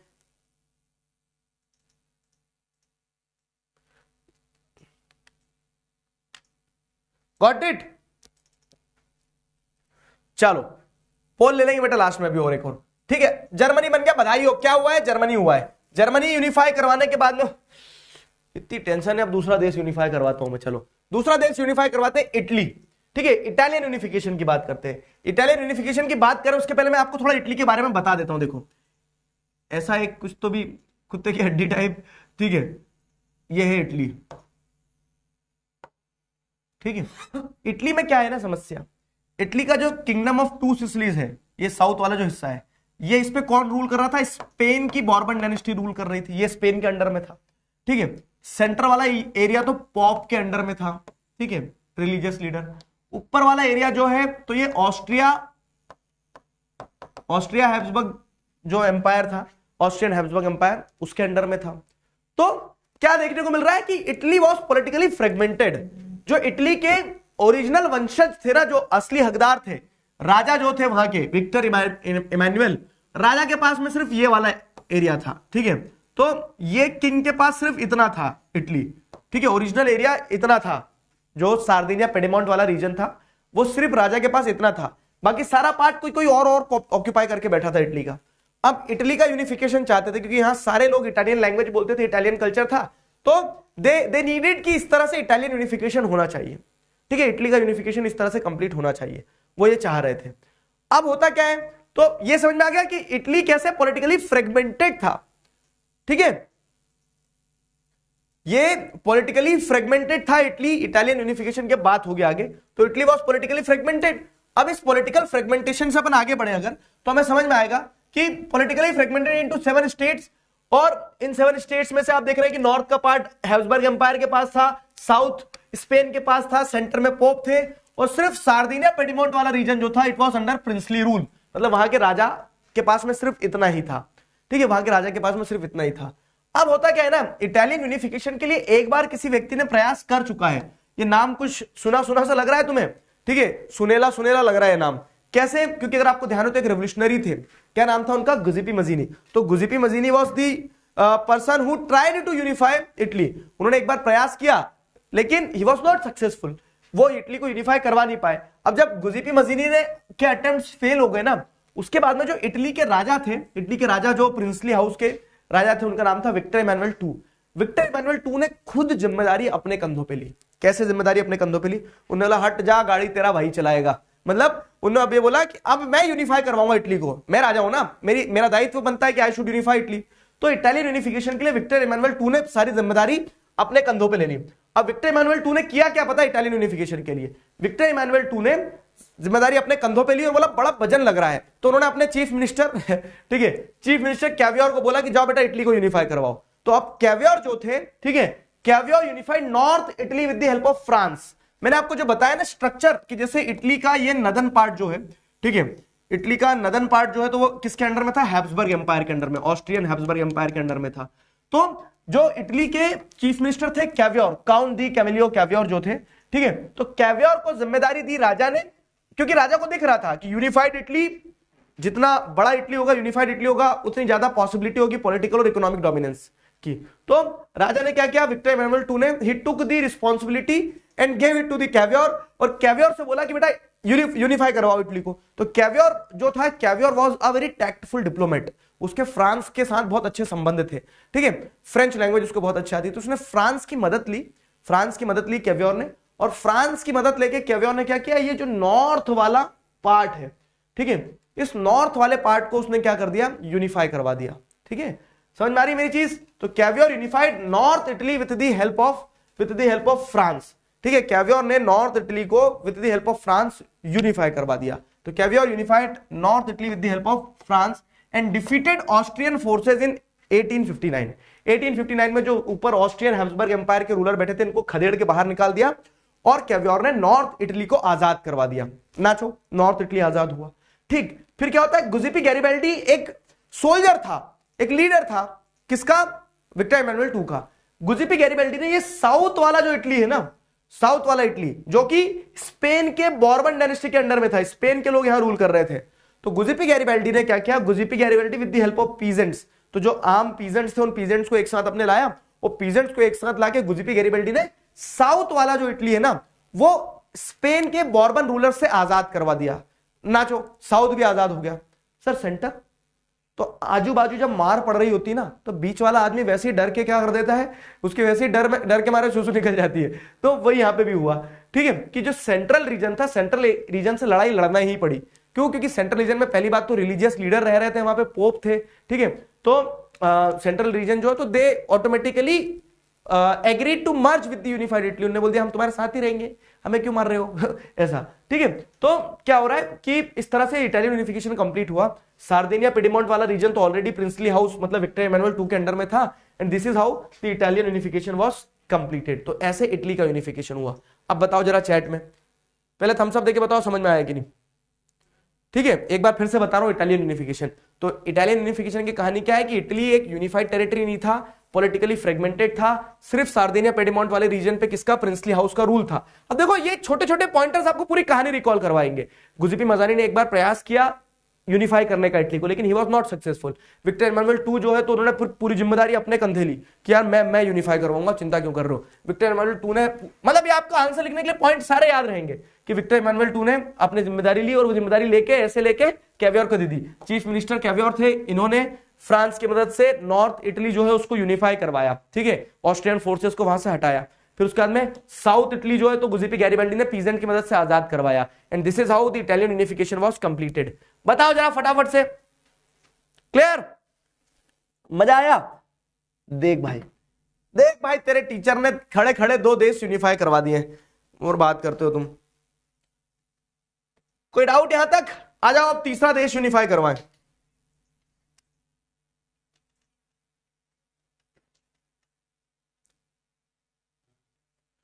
तीसरा देश,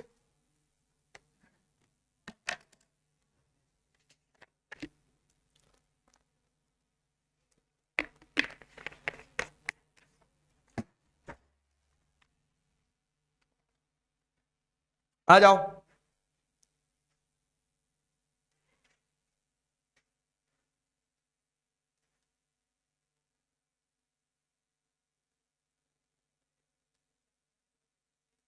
बढ़िया।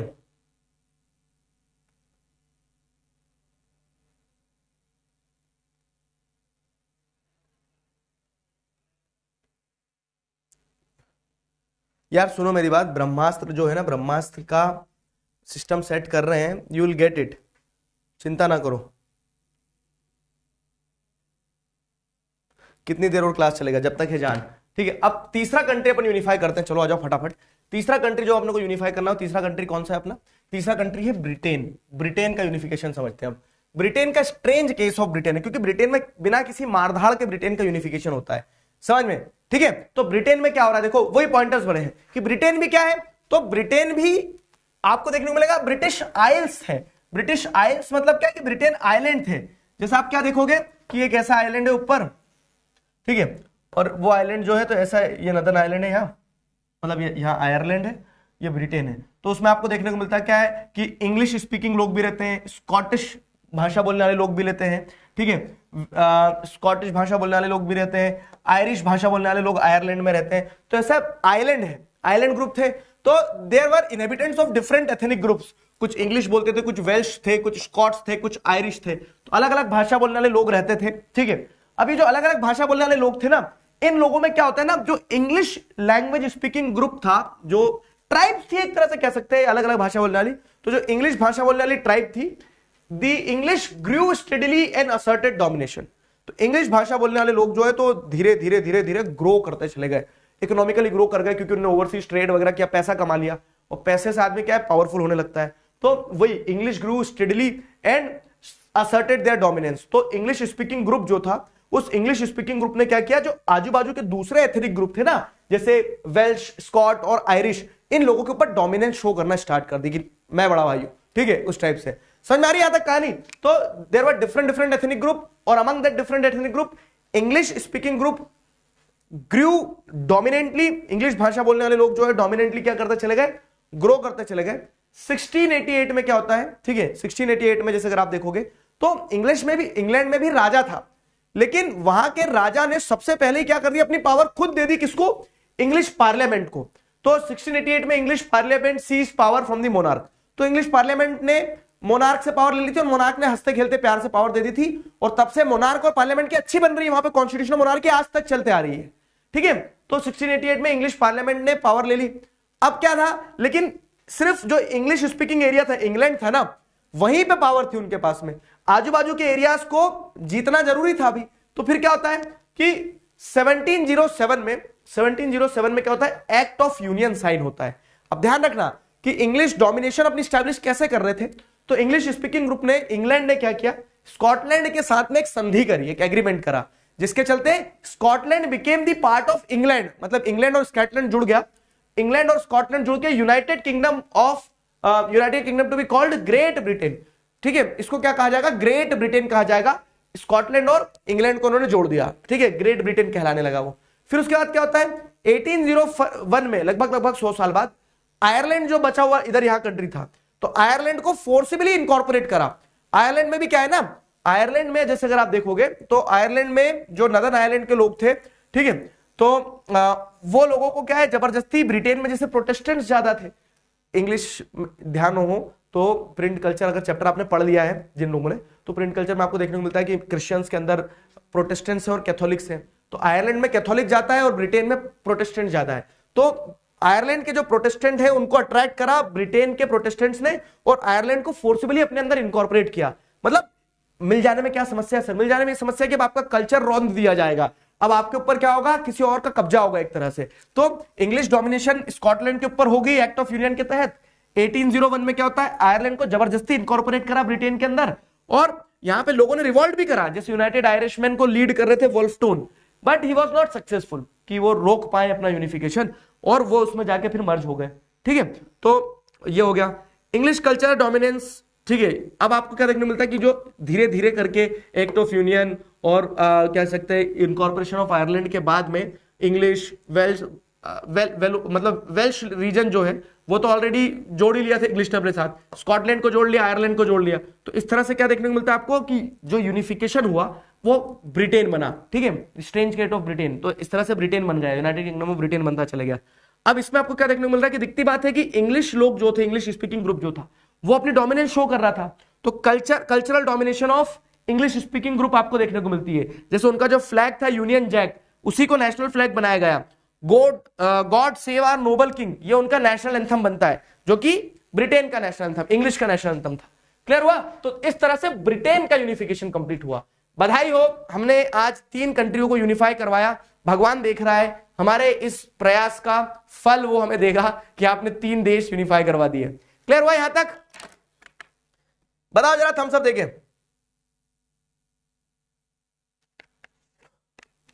शादी में जाना है? किसकी शादी में जाना तुम्हें?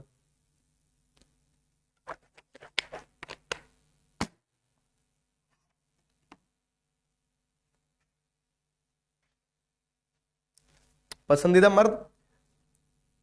जमीन से निकले नहीं और मर्द और महिला कर रहे हो। ठीक है, मारूंगा तो वापिस जमीन में चले जाओगे। पढ़ो चुपचाप।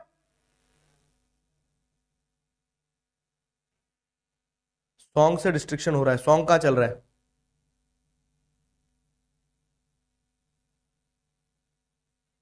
क्लियर हुआ?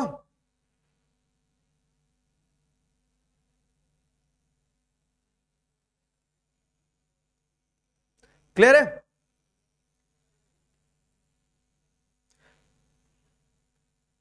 तीनों यूनिफिकेशन एक ही स्लाइड पे, बस अब आपको पॉइंटर से रिकॉल करना है। पानी पियो सब। चलो बढ़िया, बेहतरीन। अब क्या है, एक सवाल का जवाब दो। चलो आ जाओ। Here is the question, which of the following countries was involve in 3 Wars with Prussia and ended in the victory of unification of Germany? देखो, दिस इज द कैच। यही है, जब पढ़ते समय बहुत ध्यान से पढ़ना पड़ता है। प्रूशिया ने 7 सालों तक 3 लड़ाइयां लड़ी, ऑटो वन बिस्मार्क लीड कर रहे थे। तो किन 3 देशों को हराया ये बताना जरा। ठीक है, किन 3 देशों को हराया ये बताना जरा। ठीक है, मैं राइट आंसर दे रहा हूं तुम्हें। जाओ, पोल छू, बताओ जरा प्रूशिया ने किन 3 देशों को हराया था। बस अब इसके बाद 2 टॉपिक बचे अपने, एक एलेगिरी वाला टॉपिक और एक लास्ट का। तो 10 more minutes will be completing our class. बताओ बताओ।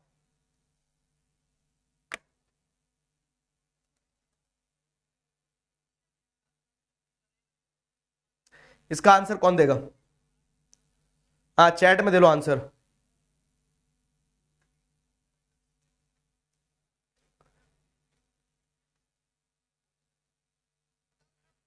क्या हो गया युवराज सिंह?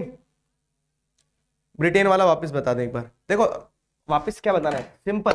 ब्रिटेन एक, आपको क्या देखने को मिलता है, स्ट्रेंज केस था कि वहां पे कोई रिवॉल्ट नहीं हुआ।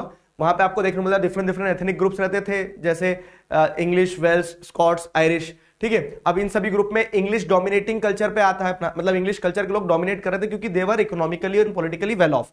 तो सबसे पहले क्या होता है कि ब्रिटेन के अंदर ही, मतलब इंग्लैंड के अंदर ही वहां की पार्लियामेंट ने राजा से पावर ले लिया था। अब क्या हुआ, एक्ट ऑफ यूनियन साइन होता है किसके बीच में, स्कॉटलैंड और इंग्लैंड के बीच में, जिसके चलते वो ग्रेट ब्रिटेन बनाते हैं।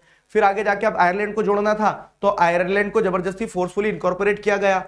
आयरलैंड के लोगों ने रेजिस्ट भी किया, जैसे वोल्फटोन का मैंने नाम बताया, उन्होंने यूनाइटेड आयरिशमैन का ग्रुप भी बनाया, बट उनकी रेजिस्टेंस फेल होती है और Ireland was forcefully incorporated into the union. और इस तरह से क्या होता है, ब्रिटेन बनता है। और ब्रिटेन में, यूनाइटेड किंगडम ऑफ ब्रिटेन में डोमिनेंस आपको इंग्लिश कल्चर की देखने को मिलेगी, जैसे उनका फ्लैग यूनियन जैक और उन्हीं का गीत नेशनल एंथम बनता है, God save our noble king. Simple. देखा, ऐसे पॉइंटर्स में ध्यान रखना है। 3, 2, 1 time up time up time up. B होगा इसका right answer, very good. Austria, Denmark और फ्रांस। बाप रे बाप क्या चीटिंग चली है चैट में, पूरे बच्चे मिलके चीटिंग कर रहे हैं। आ गया मजा? मुझे चैट बंद कर देना थी तब मजा आता। लीडर बोर्ड पे शुभ गुप्ता, जय हिंद, क्या बात है हैकर लड़का। ठीक है, दोनों क्वेश्चन में लीडर बोर्ड पे। ठीक है, मसीरा पटेल धारिया, वेंकटेश शिंदे, माज अहमद, एक यूजर है 38 कुछ करके। ठीक है, देव यादव, अंश धोलिया। चलो भैया इतने बच्चे हैं। Congratulations to all the people who are on leader board.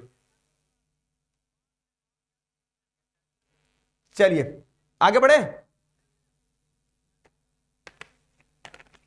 ठीक है,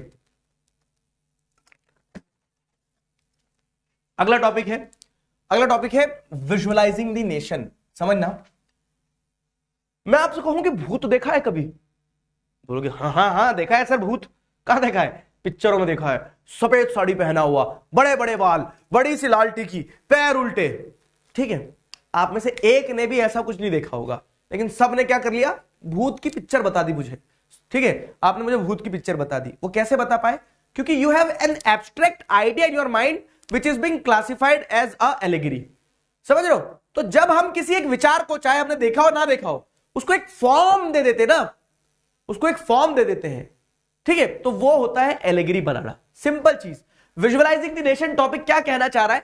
टॉपिक ये कहना चाह रहा है कि आपको समझना होगा ये चीज कि over the period of time जब लोग लड़ रहे थे, देश आजाद हो रहे थे, देश बनाए जा रहे थे, तब क्या होता था ना, तब एक चैलेंज होता था लोगों के सामने कि आप लोगों को एकजुट कैसे करोगे, वो एक कलेक्टिव बिलोंगिंगनेस लाने के लिए। तो देश को विजुअलाइज करवाया जाता था। जैसे हम देखते हैं हमारे केस में, हम भारत माता की एक इमेज बनाते हैं। कोई भारत माता एक्चुअली में एग्जिस्ट नहीं करती, लेकिन हमने एक इमेज बनाई दिमाग में कि पीछे इंडिया का मैप होगा, सिर पे मुकुट होगा कश्मीर के पास। ठीक है, अरे कह सकते हैं इंडियन ओशन में पैर होंगे जो कि धुल रहे होंगे समुद्र के पानी से, शेर होगा, एक झंडा होगा, वो भारत माता है। हमने एक इमेज बना ली है ना। तो वैसे ही क्या होता है ना, जब आप इमेज बनाते हो, जब आप विजुअलाइज करते हो नेशन को, तो here you are creating a face to the nation. और नेशन को फेस देना ही एलिगरी कंस्ट्रक्शन होता है। नेशन को फेस देना ही एलिगरी कंस्ट्रक्शन होता है।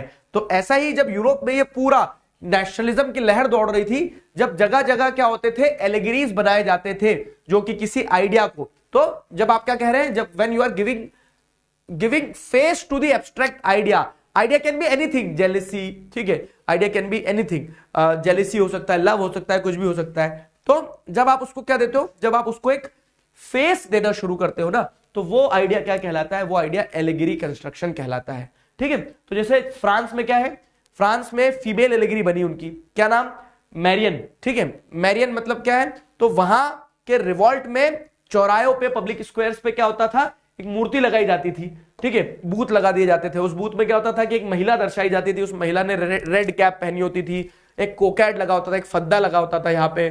ठीक है, तो ऐसी मूर्तियां मतलब क्या है, वो फ्रांस की एक तरह से क्या कह सकते हैं, फ्रांस का विजुअल रिप्रेजेंटेशन था। ठीक है, अब आप पूछोगे सर फीमेल ही क्यों बनाते थे, फीमेल को वोटिंग राइट तो देते नहीं थे? तो फीमेल एलिगरी बनाने के पीछे का ऑब्जेक्टिव होता था कि वो मदरनेस कह सकते हैं ना, मातृत्व जो है, ठीक है, मदरलीनेस जो है उसको दर्शाती थी। ठीक है, तो जैसे फ्रांस की फीमेल एलिगरी का नाम क्या था?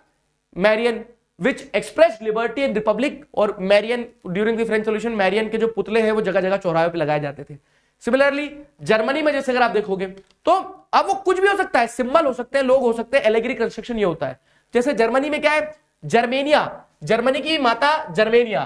ठीक है, तो जैसे क्या एक इमेज बनाई गई, क्या इमेज बनाई गई, जैसे ये फ्रांस की माता, फ्रांस के कलर जो national colour blue red white. ठीक है, गोरी है ना इसके लिए व्हाइट हो गया, रेसिस्ट सर। तो अब क्या हो गया कि ब्लू रेड व्हाइट, मतलब व्हाइट कलर का भी उस पर कपड़ा आएगा।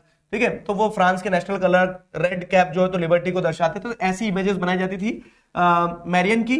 जर्मेनिया की इमेज ये होती थी, जैसे एक महिला होंगी जिनके सिर पे क्या होगा, ओक लीव्स का क्राउन होगा जो कि हीरोइज्म को दर्शाता है, और ऐसी एक इमेज बनाई जाती थी। अब जर्मेनिया की इमेज में जैसे जितने भी सिंबल्स हैं, जैसे जर्मनी की इमेज में आप देखोगे ब्रोकन चेन टूटी पड़ी है। ठीक है, ये सॉर्ड है, विथ सॉर्ड किसके साथ में आपको देखने को मिल रहा है कि ओक ऑलिव लीव्स के ब्रांच के साथ में है, क्राउन है, जर्मन कलर है, ब्रेस्ट प्लेट है with the royal symbol of German empire. ठीक है, राइजिंग सन है पीछे से।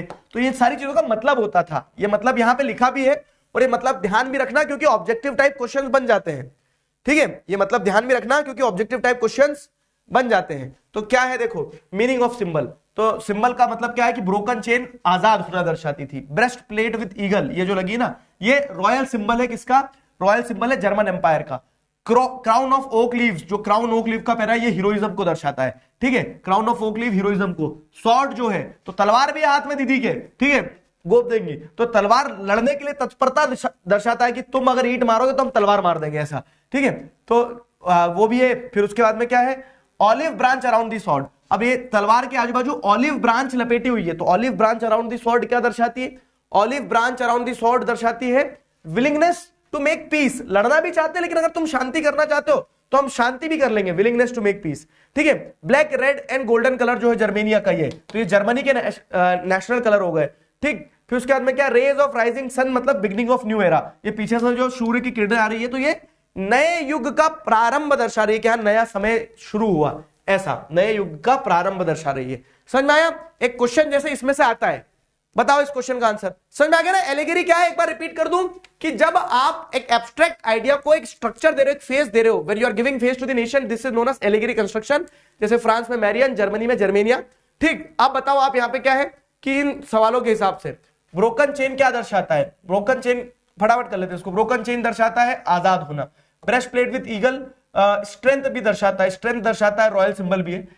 Crown of oak leave heroism, sword readiness to fight, तो ए का 4 बी का 3, ए का 4 बी का 3, तो बी होगा क्या, सी का 1 डी का 2, तो बी हो जाएगा इसका right answer.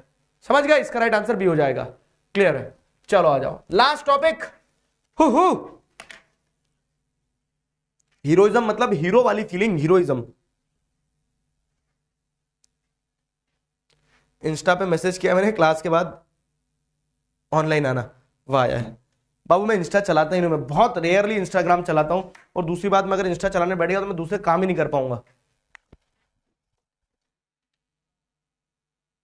Not very active.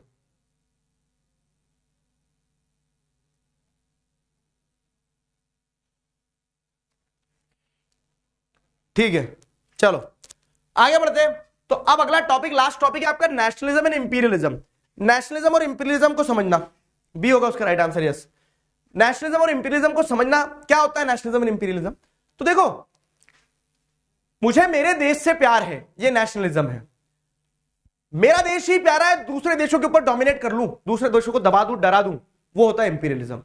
जैसे एक एग्जांपल देता हूं कि अगर एक पेरेंट ये कह रहा है कि मेरा बच्चा सबसे अच्छा, तो ये तो बहुत अच्छी बात है, सब हर पेरेंट ये कहते हैं कि मेरा बच्चा सबसे अच्छा। नहीं, मतलब थोड़ा एग्जांपल ऑफ ट्रैक हो गया। अगर ये पेरेंट ये कह रहा है कि हमारा बच्चे से हमें प्यार है बहुत, सब पेरेंट्स कहेंगे कि मुझे भी मेरे बच्चे से प्यार है, मुझे भी मेरे बच्चे से प्यार है। कुछ पेरेंट्स ये कहेंगे मैं तो दूसरों के बच्चे से भी प्यार करता हूं, ठीक है, बहुत अच्छी बात है, प्यार ही प्यार है। वो नेशनलिज्म है, एक तरह से समझ लो वो नेशनलिज्म का एग्जांपल हो गया। लेकिन जब पेरेंट्स ये बोलने लगे कि मेरा बच्चा सबसे अच्छा, मेरे बच्चे से ज्यादा अच्छा कुछ नहीं है, मुझे मेरे बच्चे से प्यार, और मेरे बच्चे के अलावा दूसरे बच्चों को जहां देखो वहां मारूंगा, तो ये पेरेंट का जो एग्जांपल है वो इंपीरियलिज्म का एग्जांपल है। अब वही चीज आपको यहां समझना है, क्या कि when idealist principles are left behind and a country tries to dominate social, political, economically over the country, it is known as imperialism। मतलब कि हर एक कंट्री, यूरोप में क्या हुआ, आजाद हुआ, यूरोप में लड़ाई लड़ी, ठीक है, यूरोप में लड़ाई लड़ी गई, लड़ाइयां लड़ने के बाद में सब देश आजाद हुए, सारे देशों ने अपने अपने देश की टेरिटरी बनाई, नेशन स्टेट बनाए, बहुत अच्छी बात है। लेकिन जब एक देश देश बनने के बाद में जिन आइडियाज से वो देश बना था, जैसे अगर बात करें फ्रांस की, तो फ्रांस क्या बोल रहा है, फ्रांस बोल रहा है कि लिबर्टी, इक्वालिटी, जस्टिस होना चाहिए, बहुत अच्छी बात, प्यारे प्यारे फ्रांस।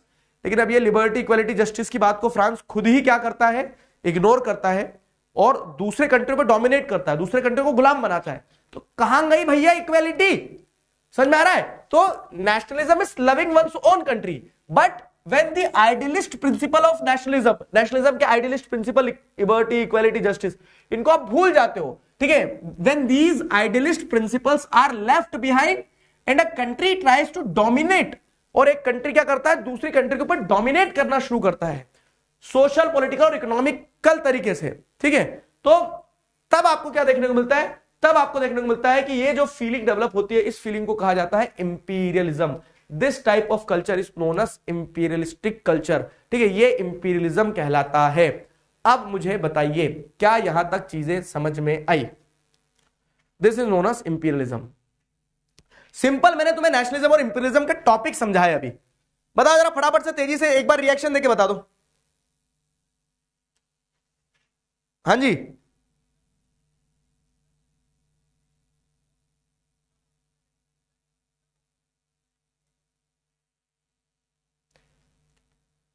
बेटा रिया जैन ब्लॉक कर दूंगा मैं। थम्स अप देके बता दो जल्दी से, समझ में आएगी।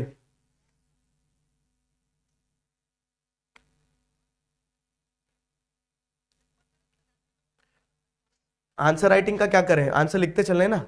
नेक्स्ट ईयर क्वेश्चन दे दूं, नेक्स्ट ईयर क्वेश्चन दे रहा हूं मैं तुम्हें, प्रीवियस ईयर क्वेश्चन ही नेक्स्ट ईयर क्वेश्चन बनते हैं, गंगाधारी शक्तिमान होता है। सारे प्रीवियस ईयर क्वेश्चन और इंपॉर्टेंट क्वेश्चन जो दे रहा हूं उनको रट लेना, याद कर लेना।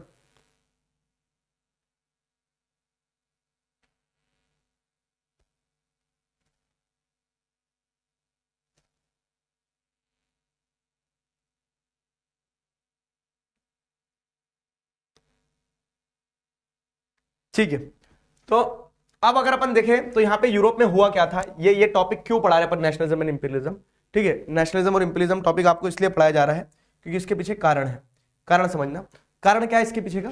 कारण ये है कि यूरोप में क्या होता है ना कि एक, जैसे ये पूरा यूरोप है, तो इस पूरे यूरोप में मैंने आपको बताया कि एक यूरोप के क्या देख रहे हो आप, थोड़ा सा ईस्टर्न साइड पे ऑटोमन एम्पायर था। तो यूरोप के कुछ कंट्रीज को ऑटोमन एम्पायर ने अपने अंडर में गुलाम बना के रखा था, जैसे ग्रीस भी था ना। तो ये जो कंट्रीज थे, ये कंट्रीज वाला रीजन जो है, इस रीजन को पूरा का पूरा बाल्कन रीजन कहा जाता है। कहानी है एक बार में समझ आएगी, सुन लेना। इस पूरे के पूरे रीजन को बाल्कन रीजन कहा जाता है। अब ये बाल्कन रीजन ऑटोमन एम्पायर के अंडर में था, लेकिन धीरे धीरे क्या होना, ऑटोमन एम्पायर वीक हो गया, ऑटोमन एम्पायर टूटता चले गया। तो अब दिखती बात है, अगर मैं किसी का गुलाम हूं और मेरा मालिक कमजोर होता जा रहा है, तो मैं क्या सोचूंगा कि मैं भी आजाद हो जाऊं, मालिक तो जा रहा है ऊपर, मैं भी आजाद हो लेता हूं, बहती गंगा में हाथ धो लेता हूं। तो जितने भी लोग गुलाम बन के बैठे थे ऑटोमन एम्पायर के, तो जब ऑटोमन एम्पायर कमजोर हुआ तो इन गुलामों ने अपनी अपनी भी आजादी असर्ट कर ली, ये भी भागने लगे। ठीक है, तो अब क्या हो रहा है कि बाल्कन रीजन में there was a fight for independence, ये लड़ रहे थे आपस में आजाद होने के लिए, नेशनलिज्म था, बहुत अच्छी बात है। बाल्कन रीजन आपस में क्या हो रहे थे, आजाद हो रहे थे। लेकिन समस्या कहां है ये पता है, कि आजाद होने के साथ साथ में क्या हो रहे थे कि मैं तो आजाद हो गया, ये कंट्री बोलेगी कि नेशनलिज्म की फीलिंग है, मुझे आजाद देश बनना है, लेकिन यही आजादी फिर क्या करेगी, यही आजादी ये चाहेगी कि दूसरी कंट्रीज जो है ना, इनसे ज्यादा टेरिटरी मिल जाए मुझे, इनको मैं अपना गुलाम बना लूं। समझ में आ रही मेरी बात, वो इंपीरियलिस्टिक होने लगे। तो nationalist tension developed in Europe, specially in the Balkan region, with the disintegration of Ottoman empire. Ottoman empire का जब डिसइंटीग्रेशन हुआ, तो ये जो एरिया था, जिस एरिया में आज की फॉलोइंग कंट्रीज आती है, जैसे बल्गेरिया, रोमेनिया, मैसेडोनिया, ग्रीस, क्रोएशिया, ये सारे कंट्रीज जो है एक्सेट्रा एक्सेट्रा, तो ये सारे कंट्रीज जो आज आपको देखने को मिल रहे हैं, ये सब बाल्कन रीजन में थे। और जब ऑटोमन एम्पायर डिसइंटीग्रेट हो रहा था, तो ये सारे कंट्रीज आजाद हो रहे थे और भाग रहे थे। आजाद हो रहे थे वहां तक भी ठीक है, लेकिन इन कंट्रीज के बीच में टेंशन डेवलप होने लगी। क्यों? क्योंकि ये अपने हिस्टोरिकल ट्रेसेस दिखाने लगे और बोलने लगे कि नहीं, इतना एरिया मेरा था, पहले में इतनी बड़ी टेरिटरी था, ये था वो था, और सब आपस में लड़ रहे थे। ठीक है, सब आपस में लड़ रहे थे ये कंट्रीज। अब होता क्या है कि when they were fighting among themselves, तो टेंशन तो थी। इनकी लड़ाई में क्या हो गया, जब तक कॉलोनी के बच्चे लड़ रहे हैं लड़ने दो, लेकिन उनकी लड़ाई में अगर क्या हो जाएंगे, पेरेंट्स आना शुरू हो जाएंगे। जैसे पेरेंट्स के तौर पे क्या था कि जर्मनी ने किसी को सपोर्ट कर दिया, किसी ने फ्रांस को सपोर्ट कर दिया, रशिया ने किसी एक देश को सपोर्ट कर दिया। और ये बड़े बड़े बिग पावर एंट्री जो मैंने पॉइंट लिखा है, तो बड़ी बड़ी कंट्रीज ये लड़ाई में क्यों उतर रहे थे, क्योंकि ये बाल्कन नेशंस के पास में सी एक्सेस था, यहां से समुद्र लगा हुआ, मेडिटेरेनियन सी। तो इनको लगा कि इसको दोस्त बना लेंगे तो अपने को समुद्र का रास्ता मिल जाएगा। समझ में आया? तो there was tension in the Balkan region. Balkan region में टेंशन थी, यहां के रहने वाले लोगों को स्लाव्स कहा जाता था। ठीक है, तो ये जो स्लाविक नेशनलिस्ट थे, इन लोगों के बीच में टेंशन थी, और इन्हीं की लड़ाई में जब बड़े बिग पावर्स ने एंट्री कर ली, तो दी प्रॉब्लम फर्दर एस्केलेटेड, प्रॉब्लम और बढ़ गई, और इतनी बढ़ गई कि इनकी लड़ाई से फर्स्ट वर्ल्ड वॉर हो गया। तो tension among the Balkan nation led to the first world war. How?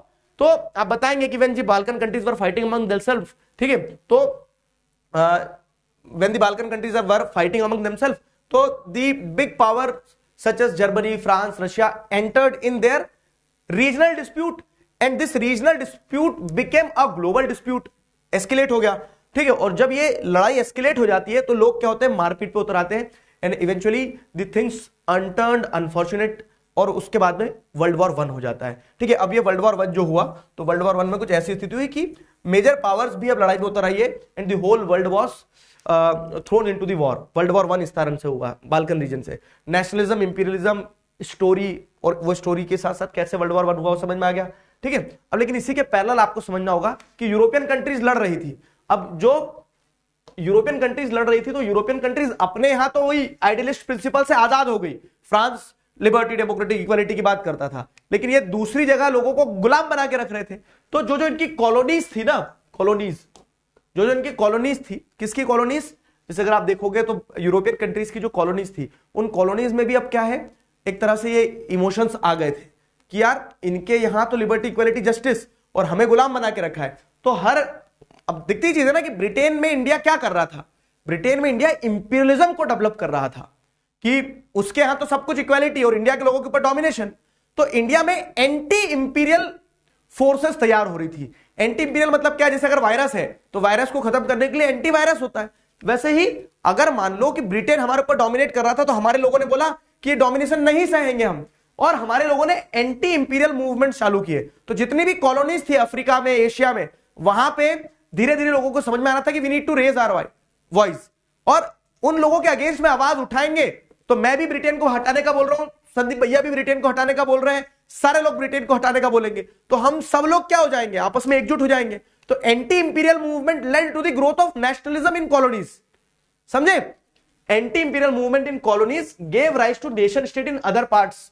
तो जो जो गुलाम थे वो सारे गुलाम अपने मालिक के अगेंस्ट में जब आवाज उठाएंगे तो ये सारे गुलाम एकजुट हो जाएंगे। And this is how nationalism developed against imperialism in colonies, ठीक है। और यही चीज आपको समझना होगी। तो समझ में आ गया लास्ट वाला पार्ट एकदम, इसमें दो चीजें हैं, how nationalism, how anti imperialism led to nationalism, nationalism imperialism क्या है, और वो पूरा बाल्कन रीजन वाली कहानी, और बाल्कन रीजन का कंफ्लिक्ट जो है फर्स्ट वर्ल्ड वॉर में कैसे कन्वर्ट हो गया, सिर्फ इतनी चीज है ना। अब देख लो जरा कीवर्ड्स, नेशन स्टेट, जैसे इस पूरे सारे क्वेश्चंस डाले हुए, अब आपको बस प्रैक्टिस करना है।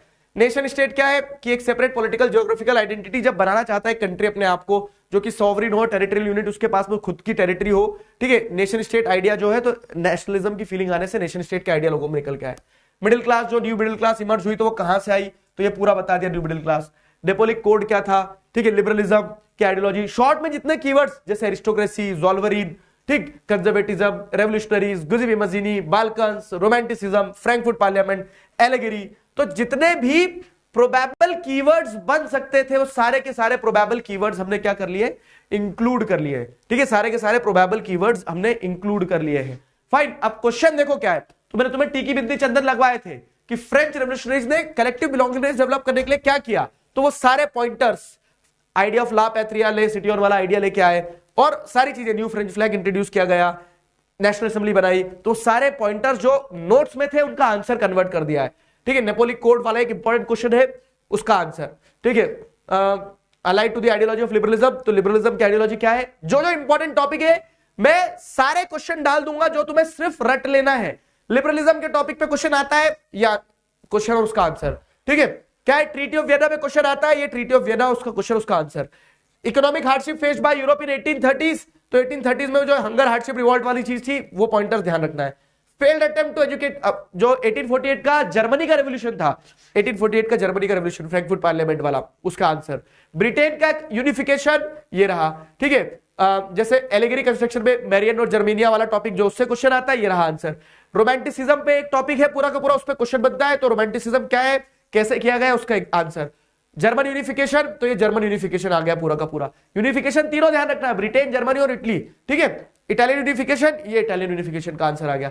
तो describe the explosive condition prevent in Balkan reason, last में जो बाल्कन वाला टॉपिक है उस पर क्वेश्चन बनता है, ये रहा उसका आंसर, ठीक है। और रुक जा, हाँ ये थोड़ा आगे पीछे हो गया दोस्त, ये सारे उसके प्रीवियस ईयर क्वेश्चन।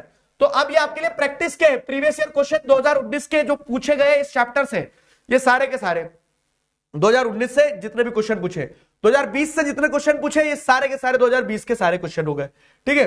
2020 के बाद में 2021-22 जब टर्म 1 टर्म 2 वाला पेपर हुआ, तो टर्म 1 में सिर्फ एक ही चैप्टर आया था, तो टर्म 1 के सारे क्वेश्चन जितने इस चैप्टर से पूछे गए सारे, 2023 के क्वेश्चन, 2024 के क्वेश्चन, तो इस सारे क्वेश्चन अब क्या करना है, तुम्हें प्रैक्टिस करना है। समझ में आ गया? तो you guys are required to practice all these questions. Clear हुआ? सारे क्वेश्चन दे दिए, अब इनको प्रैक्टिस कर लेना।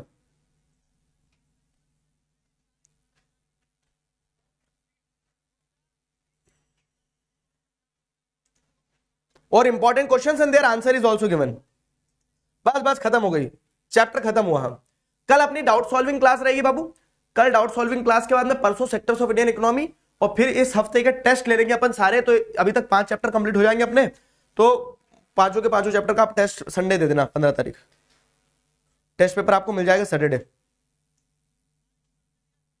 रिद्धि जैन, एक बार बेटा सपोर्ट टीम के साथ कोऑर्डिनेट करो, क्यों तुम्हारा ब्रह्मास्त्र नहीं पहुंच पाया, मतलब लेट्स फिगर इट आउट। ठीक है। देव शर्मा, वृंदावन आना है यार, लेकिन आज तक आना नहीं हो पाया, आऊंगा तो बताऊंगा तुम्हें। ठीक है, इसी बात पे बोलो Radhe Radhe. Okay, the class is over, those who want to leave they may leave. हाँ, जो पुरानी क्लासेस है, 4 क्लास अभी हुई है, चारों क्लास का वो देख सकते हो पीछे रिकॉर्डेड लेक्चर। अब जो जो डाउट है ना, कल अपन डाउट सॉल्विंग में कल डाउट ही ले लेंगे। मैं चारों चैप्टर के पीडीएफ लगा लूंगा,